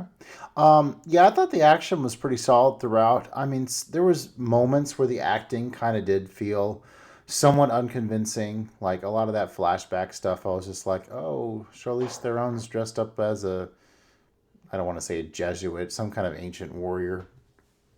didn't really buy into that as much. So at moments I thought the acting was a little Netflix direct to video type, but yeah, overall, yeah, it was a lot better than I thought it would be. So I'm glad you subscribed me to check it out. So I would give it a very good rating, 3.5 stars. I give it just a tad bit higher at 4, but not a ton higher. Nice. All right. Well, we've been going for a little while now, and viewer discretion is advised. But I need a motherfucking break before I can talk about a motherfucking awesome movie. So we'll be fucking back after this motherfucking break. So stay fucking tuned. Yeah, this 40% break.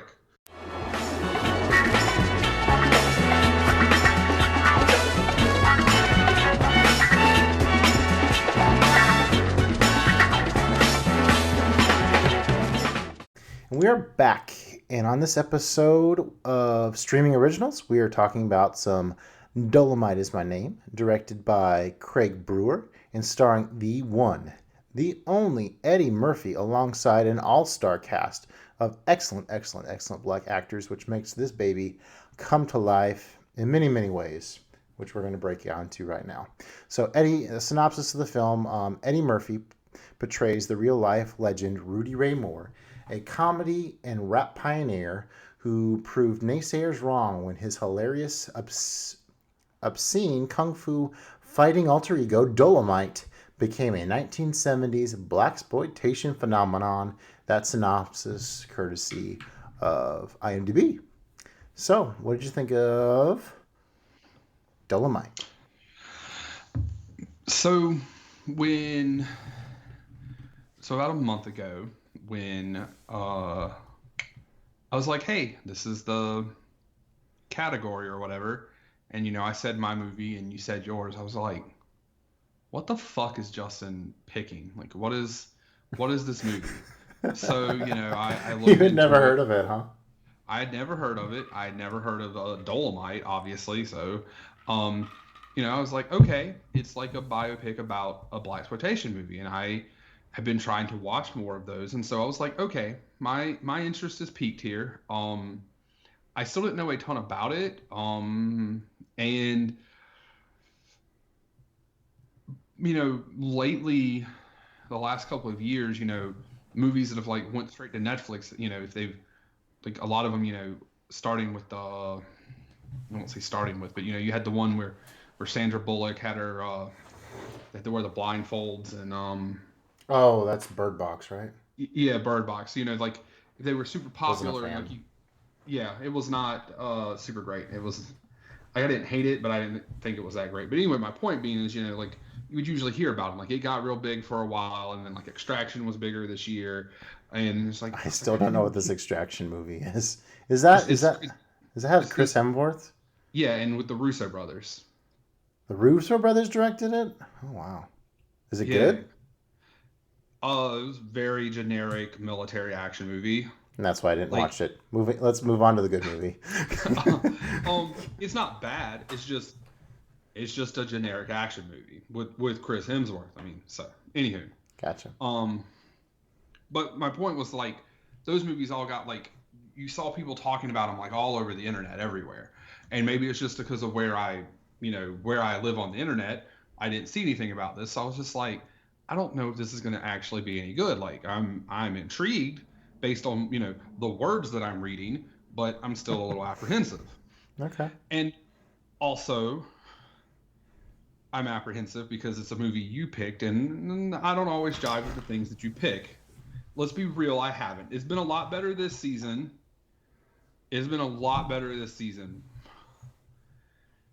So I had my apprehensions. This movie was freaking great. It's good to know. Yeah, I agree.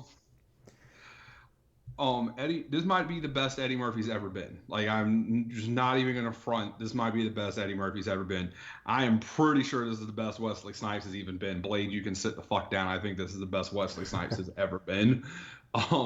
He's more of a character actor in this for sure. Yeah. And then, like you said, there was just tons of just these great black personalities, famous people, actors, whatever you want to say, just littered throughout. Chris Um, Rock. Snoop, Um, Keegan Michael Key, yeah, is that Key. right? Mm-hmm. Yeah. Because Jordan Um, Peele's the director now. yeah. But Um, they're both in Toy Story. In the comedy um, series that I've yet to watch. Shame on me. I honestly like, especially considering the subject matter, I was kind of like, where the fuck is Cat Williams? But Hmm. I mentioned that to my boss earlier today, and he was like, oh well, he apparently went on some like some sort of tirade on Twitter or something, and Oh wow. yeah, apparently so. So he's So yeah, I don't know. I follow a bunch of like Oscar groups, and yeah, there was a lot of buzz about Eddie Murphy getting snubbed for this movie, which I'm totally on board with now. Like, Yeah, for I'm about it. I'm with you on that. What the fuck? and especially since like the Oscars is all about nominating like the movies about movies, and this like, I mean, granted, like blaxploitation is like outside the Hollywood system, like still like they really should have thrown this one a bone. I mean, Um, and this was last year when like Black Klansman was getting all the love, right? Or is no, this that was not 2 years ago. okay? But Um, coming off of that, like that would just be well, coming off of the Green Book year, yeah, that is what it is. Um, Jeez, what did? Oh, this was the Parasite. So this was the great year of the foreign language film winning. 1917 was also in there. I could go back and look through all those, but yeah, at the very least, Eddie Murphy should have been thrown a bone for like his achievement with the fact that and his great performance here. He totally deserved it. So yeah, it was very unfortunate this got snubbed. Did not deserve it at all. But let's dive into it a little more. Um, yeah, so I was aware of this movie because of those facts, and I didn't expect it to be one of these like Ed Wood, the disaster artist, Bowfinger, which also stars Eddie Murphy movies, where it's all about like this group of people that's really, really passionate about making a movie and then doing the work and then like seeing the glory of it come to life on screen. Um, I'm very unfamiliar with the blaxploitation like genre as a whole. Actually, exploitation movies as a whole. Like I even had a conversation on Letterboxd a few weeks ago. I had watched Hobo with the Shotgun finally, and it was just like, in the way in my review, I actually described it as like the wrong era of exploitation, and somebody pointed that out. I'm like, oh, okay. So I didn't even really know what blaxploitation meant. Like, I kind of had this feeling in my mind that it was like being derogatory towards a black audience, but like after watching Dolemite, it's more of like making a movie directly for a black audience, especially with what they show with that cinema scene midway through. So I think this is my first exposure to blaxploitation. I saw Black Klansman, which I think had like elements of it kind of woven in, but like this being like a total homage to like one of the great blaxploitation actors, I would definitely say I took more. I definitely went more. I wouldn't say I went in the deep end, but I got in the pool at least. I mean, I saw Foxy Brown earlier this year. Right. This is one of That the was one of other the air. that was one of the posters on like the blaxploitation producers wall, right? That Yeah, one and like what was it? There was like a Dynamite one. yeah. The Foxy Brown was the one I recognized. Okay. But I mean, because I watched it, and with Pam Grier, and she's one of the big famous Is Jack actresses. is Jackie Brown considered like a homage to the genre at all, or is that just more of QT's doing his own thing? I mean, I definitely think he picked her because of Foxy Brown and Coffee, and her whole slew of other movies, and I think that Jackie Brown is probably some sort of homage to Foxy Brown, Hmm. in some regard, and I feel like we could probably if we had thought this through a little bit, probably could have done some research and found that out, Yeah, but. absolutely. Oops. All right, so yeah, let's get into the plot a little bit. So Rudy starts out as a wannabe comedian. He's has more of this MC job. He has a singing record, and like I think the opening scene is he's like going up to Snoop saying like, please, please play my record, and Snoop's like, no, I'm not into that at all. So And definitely it starts out as a wannabe. Snoop is just a DJ in the record store, like playing like records on the radio. He's not obviously not Snoop Oh, Dogg. he was in the records. I didn't realize he was in the record store. I thought he was Yeah, like, it was the back of the record store. okay. Because remember when later in the movie, once he's big and he's like, "Hey, you're gonna play my record now," and then he plays. They're in the record store. He's doing like a record signing. Oh, okay, nice. So one night, so basically the way he finds himself is, so the kind of the homeless guy comes in and, he's talking, he's talking how he sees the world or whatever. And I think that kind of piques Rudy's interest. And so he's walking around, wonders like, how am I going to break through? And so he sits down with all these old timer homeless folks. And they're just, talking a big game about how they see life. And he records it and he starts kind of like structuring his material off of that. And, he sneaks up, like he shows up to the club and his promoter, like the owner of the club's like, "What are you doing? You're my MC." And then, but he sneaks up there and he starts, talking this big game, just like the old timers are doing it and people are digging it. So Dolemite is born at that point. Yeah, he you look like a pimp, and Dolemite is my name, and fucking up motherfuckers is my game. Yeah, there's plenty of cussing in this movie, and it all worked. I mean, they're speaking how I don't know how to describe it. I mean, it's just smooth off the tongue and works and it's fun.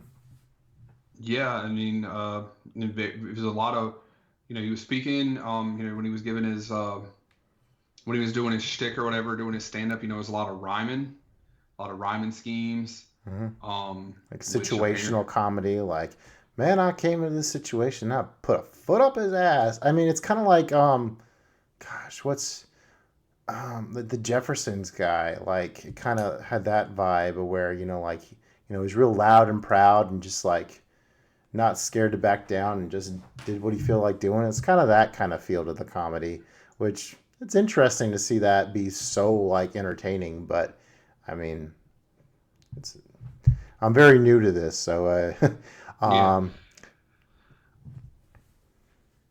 I definitely, I mean, in the stuff, it was funny, like I really was surprised, even when, obviously he's like, I'm, it's stand up within a movie, but it was funny, obviously I'm assuming it was supposed to be pretty close or similar to, what, was originally said, but, obviously it makes sense. Eddie Murphy used to be a stand-up comedian, so it's not like it would have been real hard for him to play a stand-up comedian. I think he'd be pretty good at it. Yeah, kind of mimicking some of his idols. That's the interesting, because I've listened to a lot of stand-up, and that's one of the great things about Netflix is it offers such a variety of stand-up, and that's what I've noticed. Like although I haven't watched a lot of blaxploitation movies, like I've listened to like Cat Williams and like Kevin Hart and Eddie Murphy and Richard Pryor, and I love their acts just as much as I love anyone's acts. I mean, really, comedy's free game. I mean, if it makes you laugh, I've listened to a lot of comedy, so that regardless of the genre or the person talking, I've clicked with a lot of artists. Yeah, I actually love listening to different artists in comedy, just because comedy they'll just tell you like it is, and most of the time it's funny. Dave Chappelle too. Shoot. Yeah, Dave Chappelle don't give a fuck.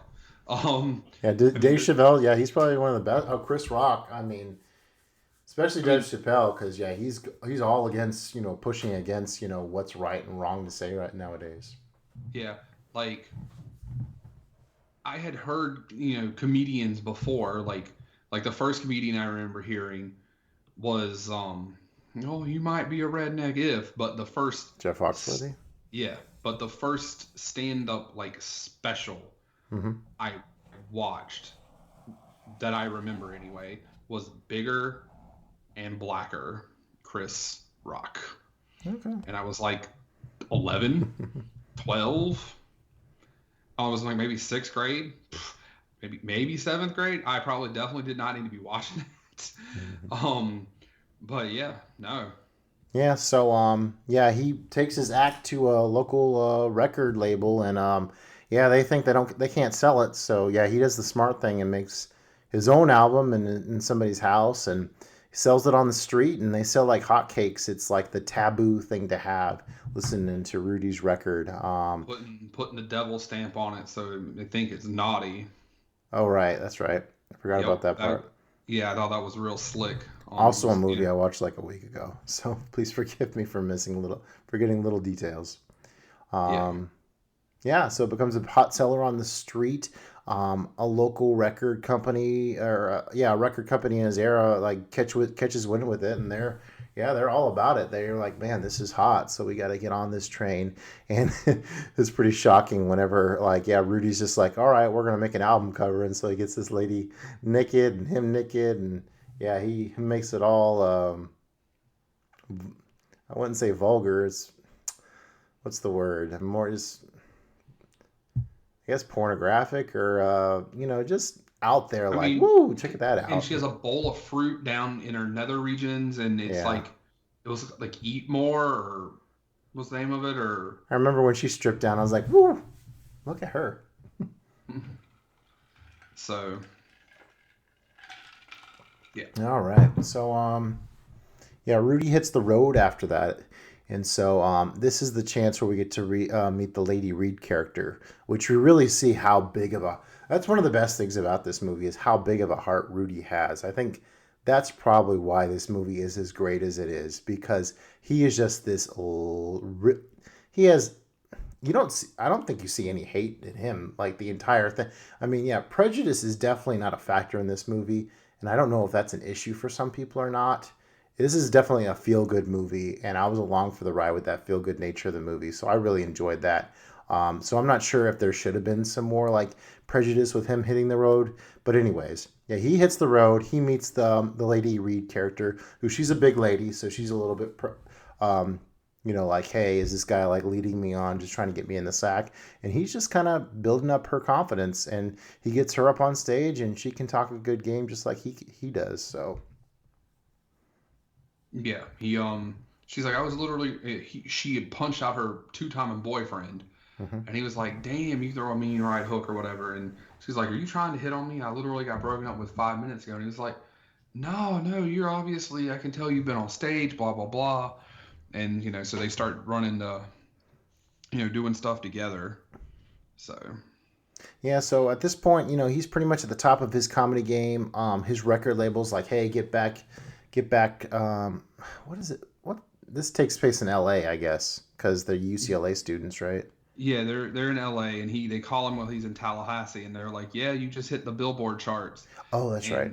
and come back and record another album. And so he record, they show him, making 3, 4, 17, a million, I don't know, some amount of albums. It's several. Um, So this is about at the 45-minute mark, and this is when they go to see. They're like, "Hey, man, I want to celebrate. Let's go see a comedy." So they see Jack Lemmon and Walter Matthau and a movie called The Front Page, a movie I haven't seen before. It's kind of this screwball comedy kind of deal, and yeah, him and his friends are in the theater, and they're like, "This isn't funny. This isn't like our brand of humor. Where's our brand of humor?" And then they're, yeah, go ahead. I was gonna say, yeah, they're like, hey, there ain't nothing funny. There's no kung fu. There's no titties. There's no, like they're like, what the fuck is this? Like they're not about it. They even get yelled at in the theater by some lady. Um, and Don't that's shush me. yeah, and you see Eddie Murphy or Dolemite. He's like looking up at the projector coming out, looking up at the light, and then they Hmm. come outside, and that's when he has the revelation that He like needs to be that's up where I there need to too. be. Hmm. Yeah, I need to be coming out. I can get to air. I can get to millions of people And just like that. I feel like we got to give some more props to this cast. So Craig Robinson is the one that keeps sneaking in my name. He sneaking into my mind. He's the one who plays like the recording artist. You got Mike Epps, who Yeah, all I for remember sure. about his character is the fact that he gives Dolomite his car, which he probably shouldn't have done. He gave him a car off his cousin's lot. Yeah, that's right. Yeah, Um, I think Craig Robinson was great. Like he at the beginning, when Dolomite's emceeing and he brings out the band, like he gets that funky song going on, and he always plays like the cool funky beats, and he's the only person that had any sort of like one small smidgen of malice when they start filming the movie, and he's like, "Who are these white boys?" And the other person's like, "We don't know nothing about movies. We need someone who knows about movies. We don't care if they're white, black, polka dot, Chinese." He's like, "Well, I'm not taking any orders from him." And you're like, "You don't got to. You're the caterer. Just feed them their sandwich. Just feed the honkies their sandwiches." And that's like the only thing that was even like remotely mean in like the whole movie, like you said. And it was just more probably not prejudice, more of just suspicion, I guess. Yeah, being like, oh. Untrusting or so. So Rudy even goes to like the blaxploitation producer, and he turns him down. And so yeah, they set out to make their own movie. He pleads with his the record label he has a partnership with, and is like, "Can you please produce this?" And they're like, "You're on the line for this. We might have all your profits for like the end of time." And so at this point, like, he goes and checks out some theater, and this is where he meets Key's character, which he's more like he's trying to be this like more acclaimed writer type, with his writing in the theater. So he brings him on board. Rudy wants this to be a kung fu movie, even though he doesn't know anything about kung fu. So he just pretends his way through it, which, it harkens back to the whole like B movie picture where like they don't know what they're doing, but half the charm of it being bad is it being good. So I can't wait to finally. Well, we'll get there. We'll get there with what my plans are for blaxploitation coming up. They meet Wesley Snipes' character. He is more of like an experienced actor. He's like, "Yeah, we know that you homegrown folks have no idea what you're doing. I don't want any part of this." He's like, "But you can direct." And he's like, "Huh, well, I wouldn't get into direct in any other sense, so might as well take this opportunity, even though these guys don't know anything what they're doing." They find this, Condemned Theater, and they turn it into a studio. They get some UCLA film students to come and do the technical work on it. And so, yeah, they're off making it a movie. And yeah, at this point, I mean, the movie just oozes this passion for wanting to make movies, which I totally relate with. I mean, I at this point in my life, I don't think I'll ever get a chance to do that. But, I mean, that's why I talk about them so much. So, and then the scene where Wesley Snipes, he comes in, and I guess the lighting tech is this white kid from UCLA, and he's just like, "Make sure we're lighting the black folks differently, because black folks absorb light and white folks reflect light."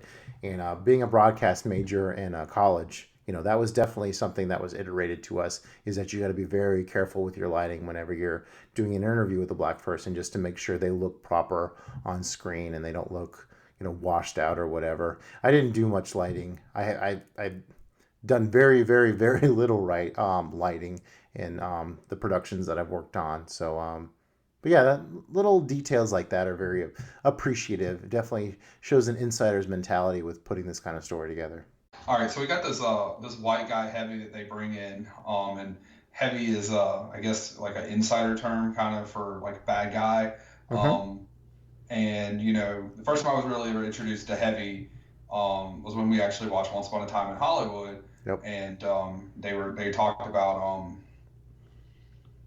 I don't remember his name. It was Leo's character. I guess him being the Heavy in a show or something like that. But anyway, he's talking to his show ending, and then him like visiting all these other shows as the Heavy. Yeah. But yeah, so you had him describing the guy in this movie describing himself as he was always the white heavy guy, or the white guy Heavy in the kind of blaxploitation movies, and he was describing them to Lady Reed, and she's like, "Oh, well, you just kind of found what you're good at and stuck to that," and it was kind of like this, like, "Oh, okay." Pretty awkward moment, yeah. It's fun. Isn't after the scene, like once he delivers the lines, like Rudy's character or Murphy's or Rudy's just like, "Whoa, that was awesome," like because they got a guy that knew what he was doing in this kind of role. Yeah. Because he was the warden and everything, and they do the prison scene. And he was like, "Oh my god, that was so fucking real." And Wesley Snipes was like, "Oh my God, what are we doing, you fucking amateurs?" I love Wesley Snipes whenever they're filming the kung fu scene behind the car, and he turns over to the direct or the cinematographer kid. He's just like, "Can you shoot this from any angle that makes it look like he's actually kicking him?" He's like, "Nope, no such angle exists." No such angle exists. Oh Um, man. and then you got the the whole thing. I think a lot of people are going to deal with. Like if you're a larger guy, and I think both of you and I are both larger guys, and it's like, oh, we're going to be on camera, and oh, there's a sex scene, and he's like, well, I know how to like be comedy, and I know how to like fuck a motherfucker up, but like how am I gonna like be sexy? And then like, oh, well, let's make it comedy. Yep. And then they have like just these obvious like Bed's like coming apart, the ceiling coming down, explosion, or like the lights are like. You got all the like the pictures in the background are like moving like they're like in a horror movie or some shit, and then Craig's like shaking the bed like it's one of those vibrating beds in a cheap hotel, and then the ceiling like falls down, and Michael Key's like, I wrote this as a serious love making thing, and Wesley Snipes like, I don't know if it was love making, but it was funny. Yeah, even he admits at that point that they're having a good time with it. Yeah, Rudy definitely underestimates how much all this is gonna shoot. Even at one point, he's just like, well, why don't you go steal like power from the next door neighbor? And they do that. There's actually a moment in have you seen that animated movie Sing? I haven't. There's a similar moment in Sing where they steal, something like, I think it's either water or power from the next door neighbor or whatever. So very, very similar. But yeah, they steal power or whatever to keep it going. But yeah, they run out of money. I know they run out of film. Huh? They stole the power at the beginning where they started filming so they could have power to actually film. Right. Because that's and how light we got scenes.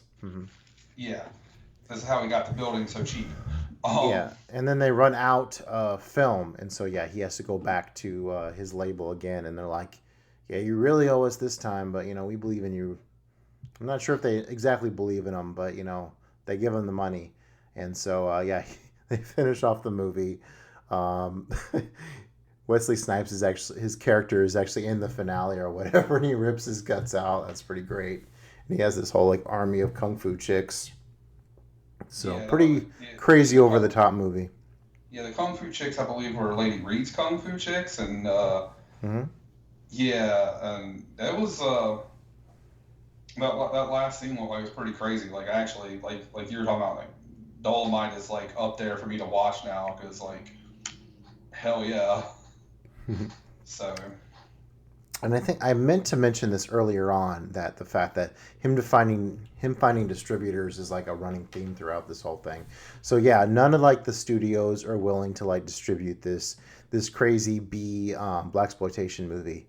So yeah, he finally he's touring again with comedy, and he runs into Chris Rock's character, and he's just like, you know what you need to do is you need to go down to like this theater, and you need to rent it out, and you need to get some buzz going. You can do that and, get people to see your movie. I mean, we want to see Dolemite's movie.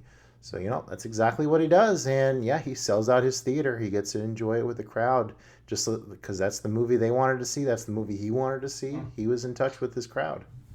I mean, yeah, that's well, he tells him to go see his cousin who owns that theater or runs it or whatever. And he has to pay like $500 for them to show it at 12. And he starts promoting the living hell out of it, and he makes a ton of money. And then that gets Dimension Pictures' attention, right? Yeah, Dimension, who now we know as horror, Scream, that kind of stuff. But like that back then, and they say in the movie, Saul Goodman. Yep, Bob Odenkirk. He's Saul Goodman. He's like, we do two kinds of movies. We do movies for rednecks, and they show in the drive-ins in the South, and we do blaxploitation movies that they show in these old movie theaters with 2,000 to 3,000 seats on them. And palaces. Yeah, and these old palaces. I didn't expect Rudy and his for lack of a better word, posse, like his inner circle, like coming up to this business meeting. They're dressed all in their Sunday best or whatever, and they're playing hardball. And it's funny because like they don't really need to be playing hardball because the Dimension Fixture folks like totally get like what Rudy's coming from, and they want to hook him up. They want them to hook them up. And so it's a very mutual relationship. But yeah, Rudy comes into it being like, yeah, we aren't going to be pushed around at all. And just like, no, we read you loud and clear. This is backtracking a little bit, but there's this movie poster signed for The Harder They Come, which I know is on Criterion, which I really need to... There's all these black exploitation movies that I really need to check out now that I have some comprehension of what I'm getting into, and I really need to go and appreciate at this point. So yeah, I mean, getting close to the end now. They're riding over to the premiere. They crack open the newspaper. They see a few movie reviews, a lot of like, man, this is trash or whatever. And I mean, there's a little bit of like, oh gosh. But then, they think to themselves, I mean, we made the movies that we wanted to make. I mean, they're not for critics. They're for like audiences to have a lot of fun with. So, not for snobs like Justin, right?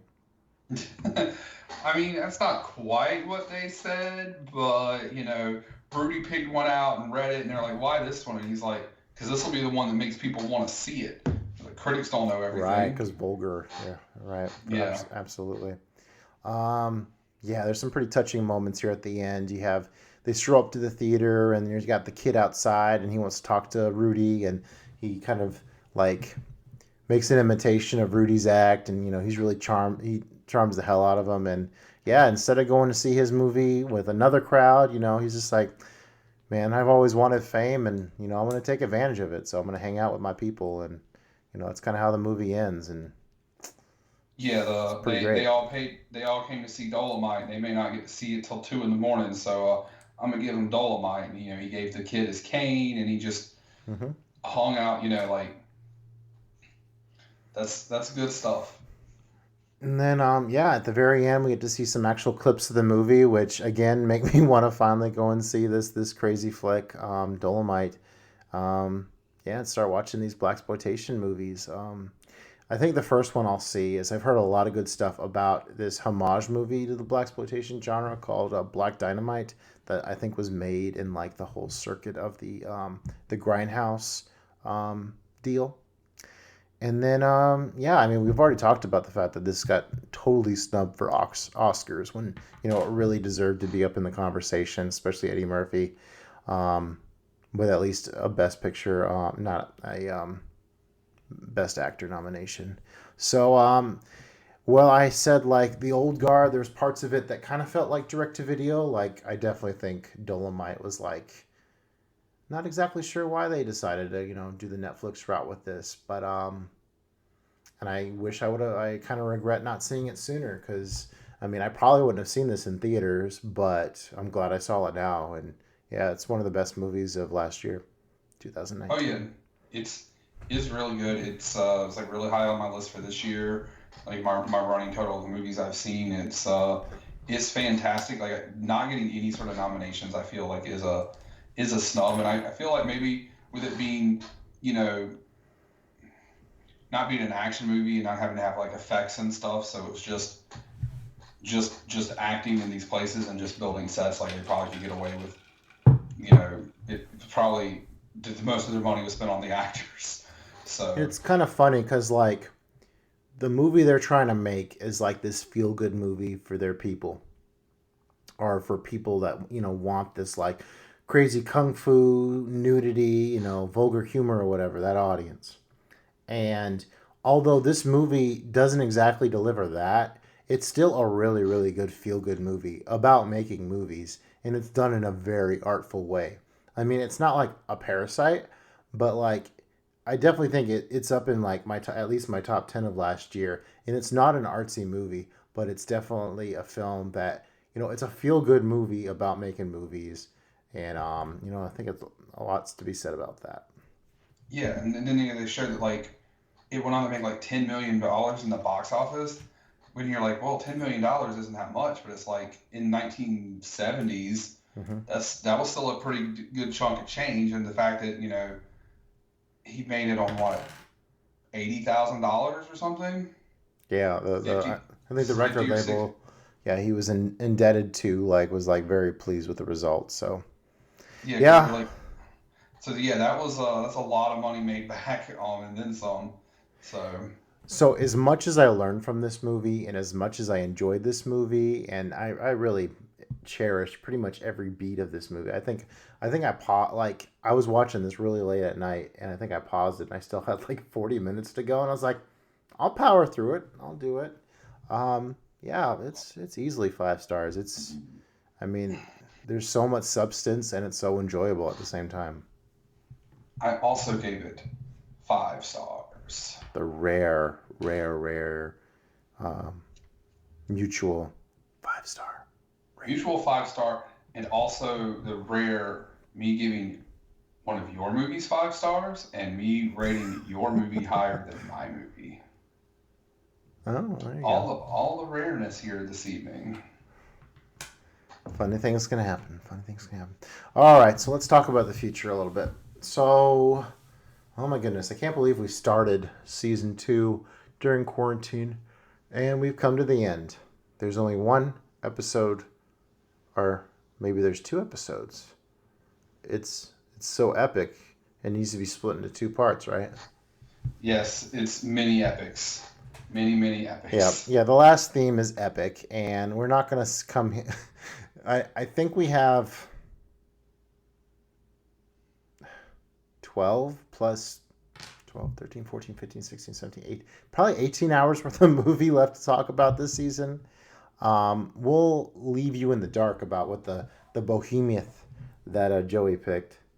But next up for next episode, yep, I picked an epic. It wasn't gonna be the Human Condition trilogy, but whenever I found out what Joey picked, I leaned off of going with 2 9-hour plus epics. So we're gonna go with a Criterion, a Soderbergh, and this actually connects back with the opening quote with talking about Fear and Love in Las Vegas because Benicio del Toro is starring in Che. Been wanting to see Che for a long time. It's a foreign language epic about Che Guevara, right? Yes. So yeah, Yes. we're gonna finally Che part 1 and 2 for next episode. We're gonna talk about one movie split into 2 parts. Can you believe it? Yeah. So it's actually gonna be one movie, but it's what, like each one's like 3 hours or something. Like 2.5 probably. I have to look. It's on Criterion Channel. That makes it easy. Yeah. Yeah. So hey, that Criterion channel that we were talking about earlier for streaming services. There we Yeah. go. So yeah, we're almost near the end. We got through this season a lot quicker, but half the episodes. And I'm kind of, Uh, let's see here.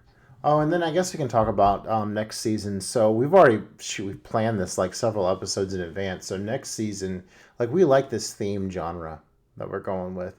So, but instead of like each of us picking a theme movie, so like for instance, like I'll pick a theme, and Joey will respond to that theme, and so that'll be like our feature movie.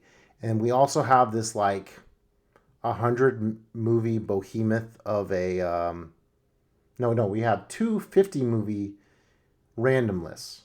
So yes, we do. after like we select what our main theme movie is and we announce the movie that'll be paired to that the next episode, then we'll spin mine or Joey's Wheel of Destiny. So like if I'm picking the movie, then it'll be Joey's Wheel of Destiny, 50 movies, and yeah, it'll be a random pick from there. So yeah, it should be fun, kind of combining the both worlds of picking a theme movie, but it's Joey's, and then a random movie that's my pick. So Yeah, it's not quite the hopefully I'm not challenge, giving but everybody a headache. yeah, it's not quite a challenge, but it's like a challenge. And it also lets us have some fluidity and things like that. So, because I mean, some of these movies, with us not announcing them and having them up on our letterboxd and like being locked in, some of these movies have changed throughout the season. Oh yeah, that's Um, been nice. Not hanging on to the same kicking and screaming movie that Joey's gonna hate for a whole year. it's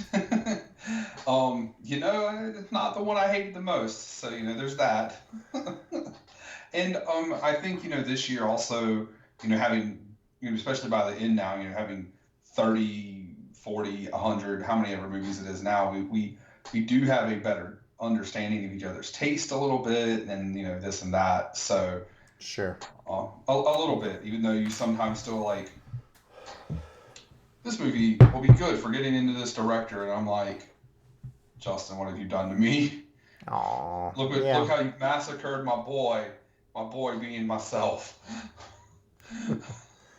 Yeah, definitely try to come into this season with more of a, what I picked, like Nightcrawler, and that was more recent, and so yeah, the first season I definitely approached with like here are these auteur filmmakers and these movies of theirs that I wasn't as inclined to see right away. So yeah, a little bit, definitely a different mindset.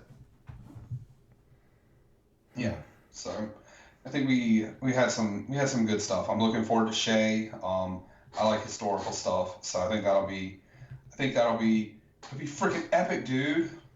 Yeah, and then we'll get to your even longer movie, which we'll save that. Let's save that for surprise. But next episode we'll be ready to I don't know who's going first. Who's going first for season 3, Joey? You'll go first. You mean, because I went first this season, so and you went first in season 1, so it'll go back to you being first in season 3. So I guess I'll come up with a theme and you'll pick the movie. Okay, that sounds fine to me. And then we'll spin your Wheel of Destiny. Yeah. So that'll be ready for next episode. Well, I guess it'll be ready for the episode after next. Well, we'll spin the Wheel of Destiny on the season finale, but the next episode you'll give me the theme to announce for that following episode. Okay, sounds good. Yep, give me a week to ponder it, so it's not like on the spot thinking. Yeah, that's fair. Nice. All right, thanks so much for everybody following the show. And if you join the Movie Club cast, we'd love to hear from you. How we do that, Joey? Well, yeah, make sure you hit the subscribe button. And hit that motherfucking subscribe button. Yeah. Leave us a motherfucking comment. Leave us some motherfucking comments. Don't only do 40%. Even if you're only 40% Dolemite, please don't only be 40% of a fan. There you go. But if you want us to answer any of your motherfucking questions, what you got to do is you got to go to the Average Joe's Movie Clubcast at gmail.com and leave us a fucking email. Or you can go to our Facebook page and hit the fucking red button. It'll do it for you. It'll do all the work for you. It's nice, easy, and simple. Or, if you know us personally, you can go on our Facebook page, like our Facebook pages, or if you follow us on that site we talk about so much, Letterboxd, you can fucking go on our reviews, all that shit, and hit us up that way, because we want your comments, we want your questions, we want all of that. Please, thank you. Boom. There you go. All right, Joey, why do we do this show? Because we fucking love talking about movies. Good night, everybody. Bye.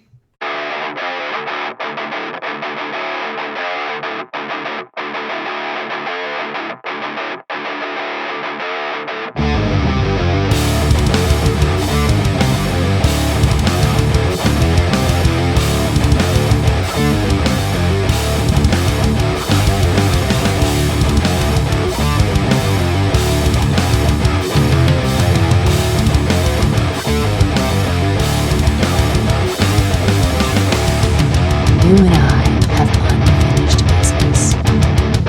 Oh? And what's so stinking about it? Non mi piace il feeling. Spirit is something. I think this just might be my masterpiece.